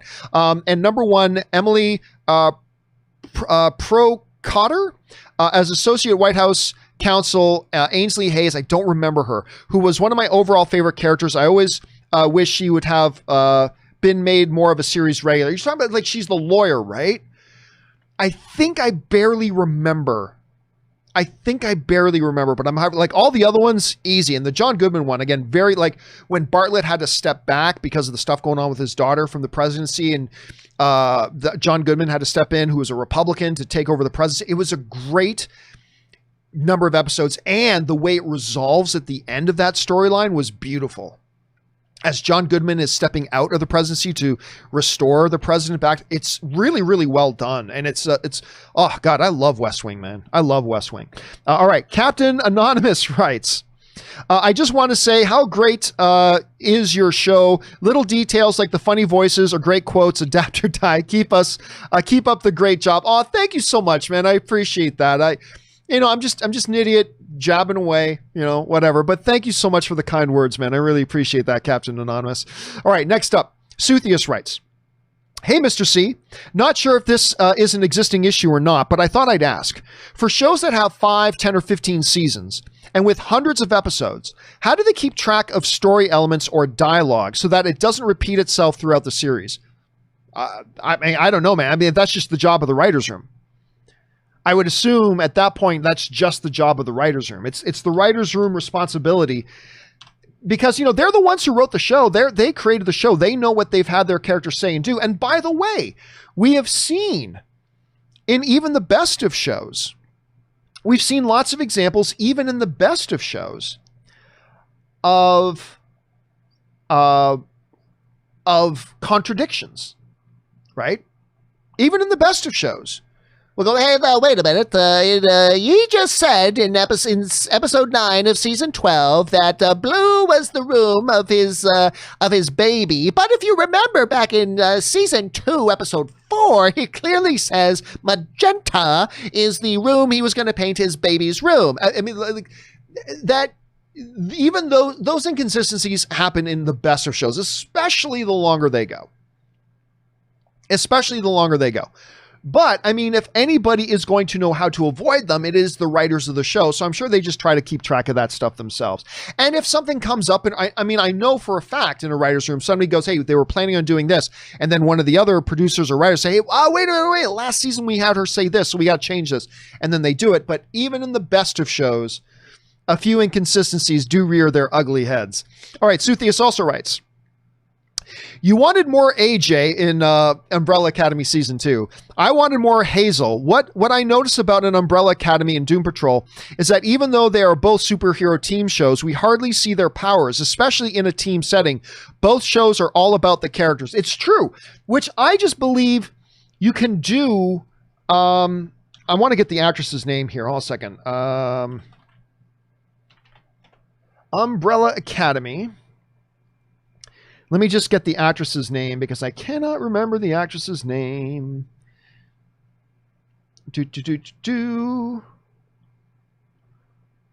Oh, you know what? I was thinking of the wrong person.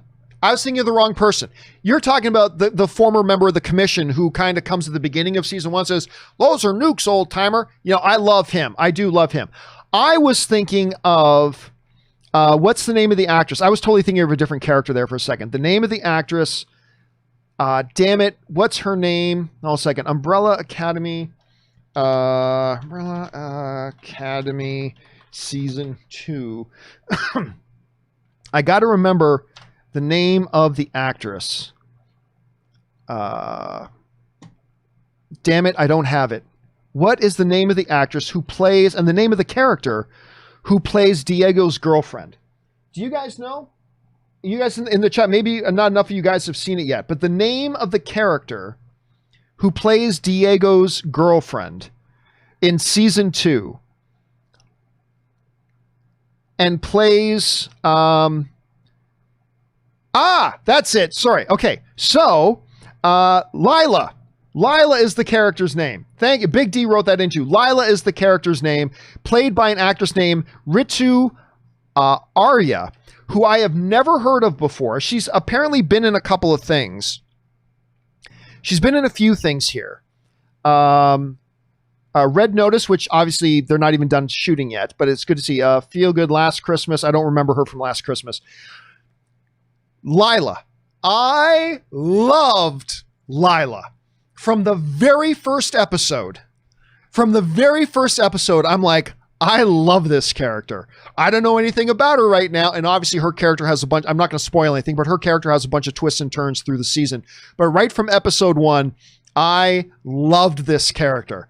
And outside of the series regulars, I could, even though there is a lot of Lila in the show, there's a lot of Lila. There's a good, healthy amount of Lila in season 2. And you're right. Hazel was great, but Hazel played the part he needed to play, right? Hazel played the part he needed to play, and then there wasn't any more need for him. He had played that part. But I just thought there could have been a lot more for AJ. You know, with being the type of character he is, and considering how much they go into the commission, I just thought there could have been more. Now, some of you who haven't seen Umbrella Academy season 2 right now, you're like, who's AJ? You'll find out. You'll find out. But I really did love AJ. All right. Let's keep going here. Next up, James Welsh writes, how much longer do you see the Arrowverse lasting? It's nowhere near as popular as it used to be. They canceled their flagship show, and just my opinion, have not been as good as they used to be. In some ways, I feel it's becoming a parody of itself. I mean, I don't know that it's gotten to that point. I certainly don't enjoy the Arrowverse as much as I used to at one point years ago. But there's still some good stuff in there. You know, like I still really like Flash. They had the one bad season there with the Thinker, whatever his name was. They had the one DeVoe. That's what the villain DeVoe. That season I thought was a waste. But they've recovered. I feel like they've recovered from that bad season. So I'm still liking that. I still enjoy Black Lightning, but not as much as I did. Like, say, I loved season 1 of Black Lightning. I loved season 1. I haven't liked it as much since. But I'm still into it. I'm still into Black Lightning. Obviously, I'm not a fan of their Supergirl show. But I don't know how much longer they can go. We'll see. Losing Arrow, which I believe Oliver was the backbone of that whole universe. That universe just doesn't work nearly as well without that Oliver character there. And I think their plan was that Batwoman was going to become the next kind of linchpin thing that holds the universe together, but that obviously didn't work. So we'll see where they go with season 2 now they've got a new character and a new actress. We'll see what happens there. I'm not ready to call it on the CW's Arrowverse quite yet. I still think there's potential there. And let's put it this way, if they don't turn things around and get like more positive momentum going, maybe only another year or two. Maybe 2 seasons. Then they might pull the plug on it. But I still think there's potential there. I think they got some great characters. They got some great writers. Let's see where things go. I wouldn't say it's to the point now that it's just a caricature of what it used to be. I don't think we're to that point yet, but we'll see. Eddie Burton writes, curious. We hear all these delays for film, but why not for television shows? Oh yeah, there have been tons and tons of television not being able to go into production. Lots of it. For television shows, most primetime seasonal TV shows are premiering on time with no delays. Is it because they film primarily on sets, not on location? Well, like for instance, let's take for example Umbrella Academy. That was done shooting before the pandemic hit. They were done shooting that before the pandemic hit. A lot of television was already done shooting. So the thing is, if the movie theaters have been open, remember this, if the movie theaters had been open, we would still be getting new movies every week because those movies had finished shooting. The difference between movies and television is that televisions had no interruption in being able to air their stuff.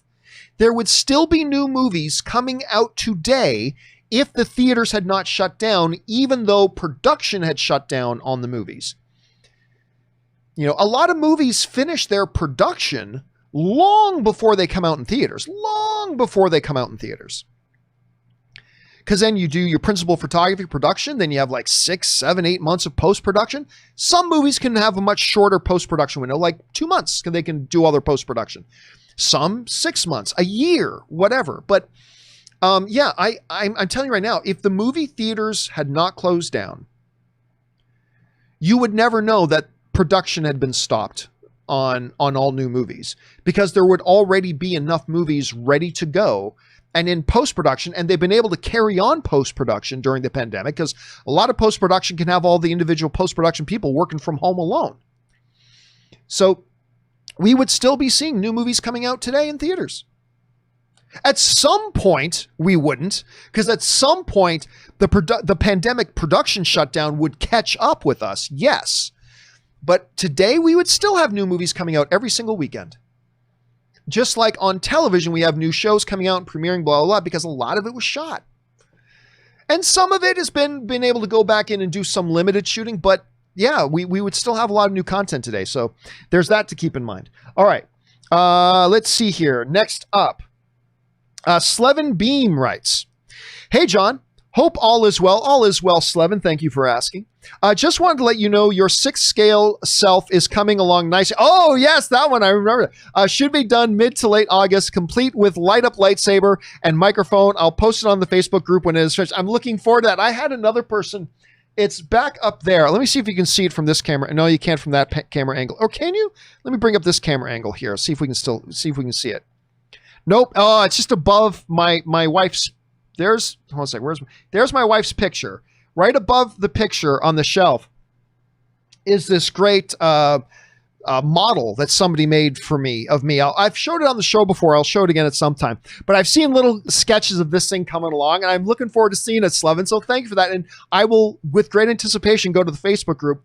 For those of you wondering what Facebook group, there's a Facebook group for our Patreon supporters. We have a Facebook group there with a tremendous group of users there that always are talking about and sharing great stuff. And I will look forward to going over there and checking that out, Slevin. Thanks for letting me know for the update. All right. Ray Solo, not Skywalker, writes, "One of 3. Here's a reveal that would have made way more sense. Reveal that I killed my parents. As the ship was flying away," you're talking about Rey. "Reveal that Rey killed her parents. As the ship was flying away, I reached out and inadvertently sent out a force blast or something that wrecks it and it crashes. I repressed the memory because of the trauma. But then when I accidentally destroy the ship I think Chewie is on, the memory unblocks. Reveal that Ben saw that when we touched hands and he hid it in an attempt to protect me from myself. That triggers our fight. When I stab him, I think, oh no, I did it again. I hurt someone that I wanted to come back for me. And then that, oh wait. These ideas could have led to complex and interesting character development. Sorry about that. Let's make me a Palpatine so that the agents of chaos will be unhappy. Ugh. Well, there's still a couple of problems though with that. Personally, I kind of like the idea of finding out that she had done something tragic as a child that has been repressed. By the way, that storyline has been done in the Blacklist. The James Spader show, that whole storyline, that as a child, she did something horrible and her memories have been repressed, and now there are people trying to protect her from that truth. That whole storyline was already done in the Blacklist. Still a good storyline, though. That would have been interesting. Again, the Palpatine flip was a last-second, knee-jerk reaction response to what they perceived a certain segment of the audience was complaining about. We want Rey to be somebody. And so it was a last-second, knee-jerk reaction to change things up, totally breaking away from what J.J. Abrams had originally planned, and did that, and it was a total goofball mess. Now, look, and I say that as a fan of all the Disney Star Wars movies, except The Rise of Skywalker. I was so disappointed with Rise of Skywalker. Again, because it was a total reversal, of course, from what J.J. Abrams originally planned on doing, from what he set up, and then he just, there's a bunch of people out there that want her to be somebody. Okay, let's make her a Palpatine. People like Palpatine. And listen, I was stoked that Palpatine was going to be in it. I just assumed that they were going to write a really good story that explains how and why he's back. Not, hey, Palpatine's back. How's he back? Because. Yeah, I mean, you guys remember that when Harloff was joking about that. Anyway, I could go on all day about my disappointment with that. That would have been an interesting thing, but even that could have been botched if they didn't write it well. But yeah, you do it where the parents were nobody. They had no idea. They had to hide the fact that this girl had these force powers because it's illegal, or was, or whatever. We don't know what the status of the Jedi in the universe are at that point. They don't know what to do about it. And so they decide to put her on some back world, off the map world, and hide her while they go out, keep her hidden there. And her parents are going to go out across the universe to try to find some answers, to figure out what to do. Maybe seek out the Jedi to figure, I don't know, something like that.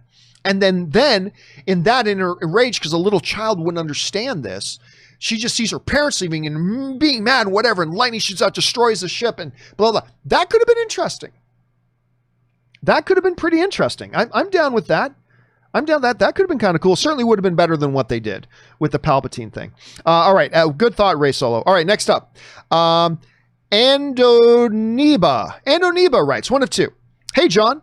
I live in Mexico City, and the local government has issued a list of rules for the movie theaters to reopen, including the prohibition of selling unpackaged concessions, popcorn included, and the prohibition of eating anything inside the theater. Interesting.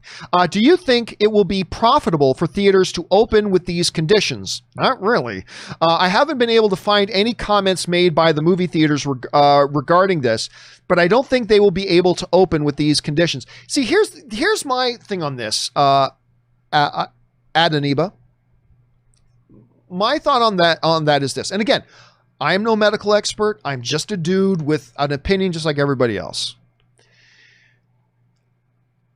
If we are saying that you can be on a restaurant patio with 6 feet between you and other people, and your masks when you're not at your table, hand sanitize, blah, blah, blah. And we're saying that, hey, you have reduced your risk enough that we can do that.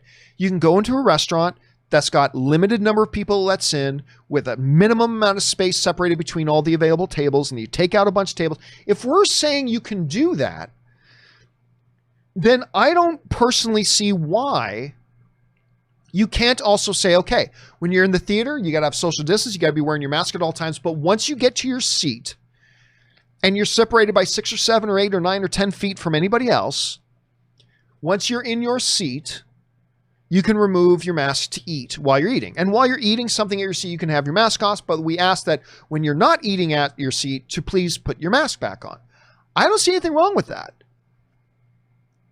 Again, it doesn't eliminate risk, but nothing you can do outside of staying in your house 24/7 can eliminate risk.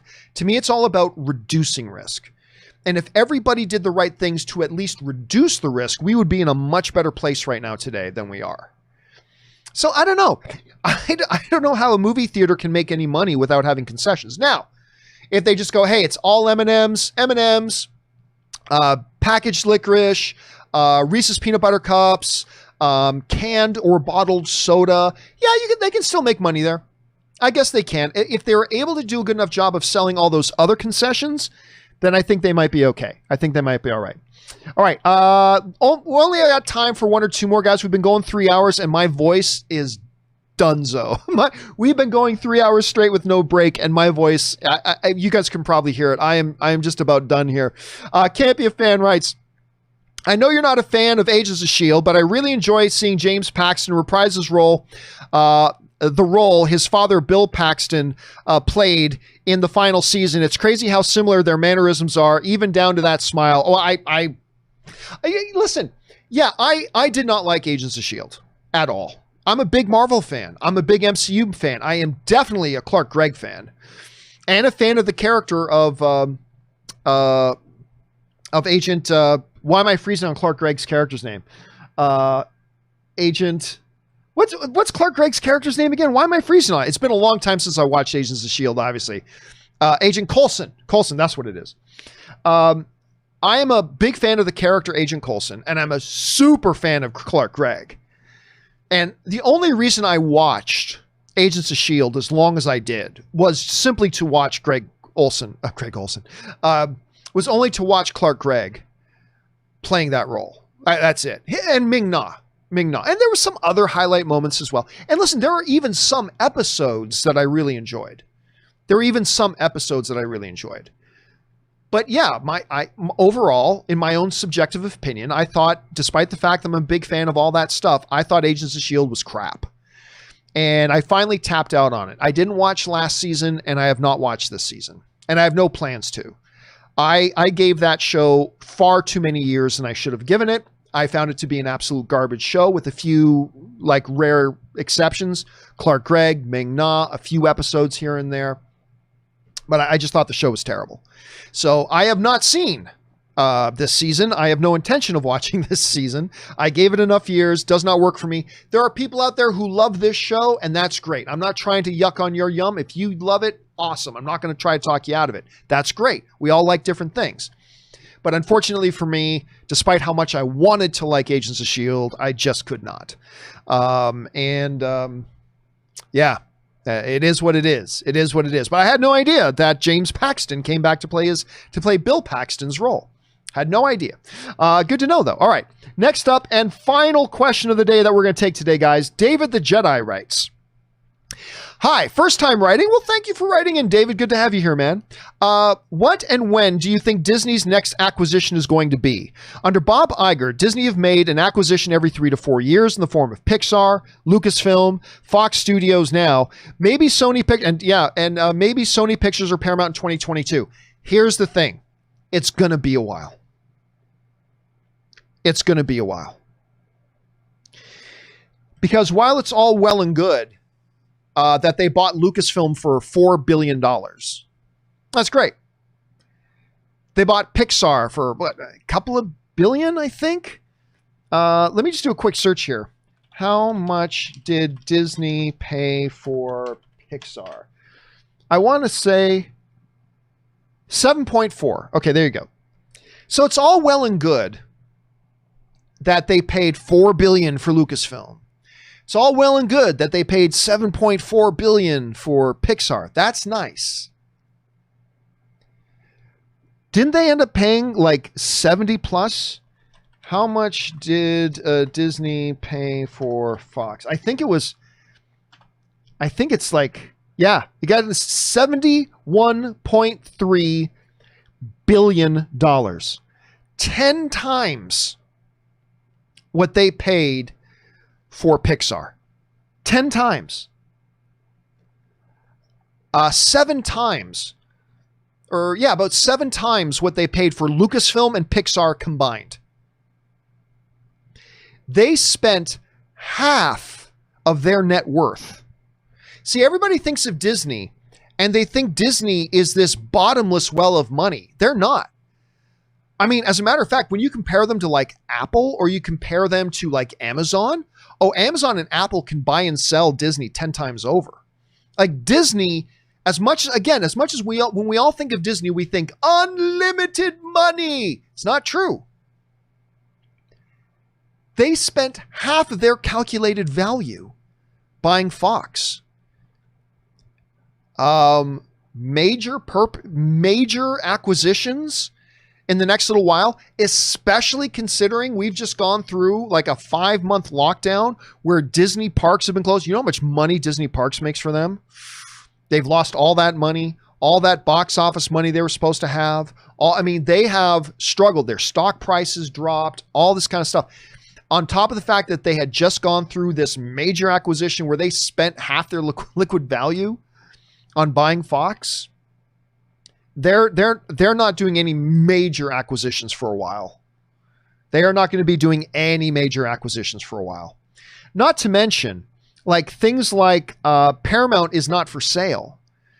Sony is not for sale. There was a time a few years ago when Sony was going through all of its financial problems that maybe that could have been a possibility. But then that new CEO of Sony came in a couple of years ago, and that new CEO is 100% committed to their movie division.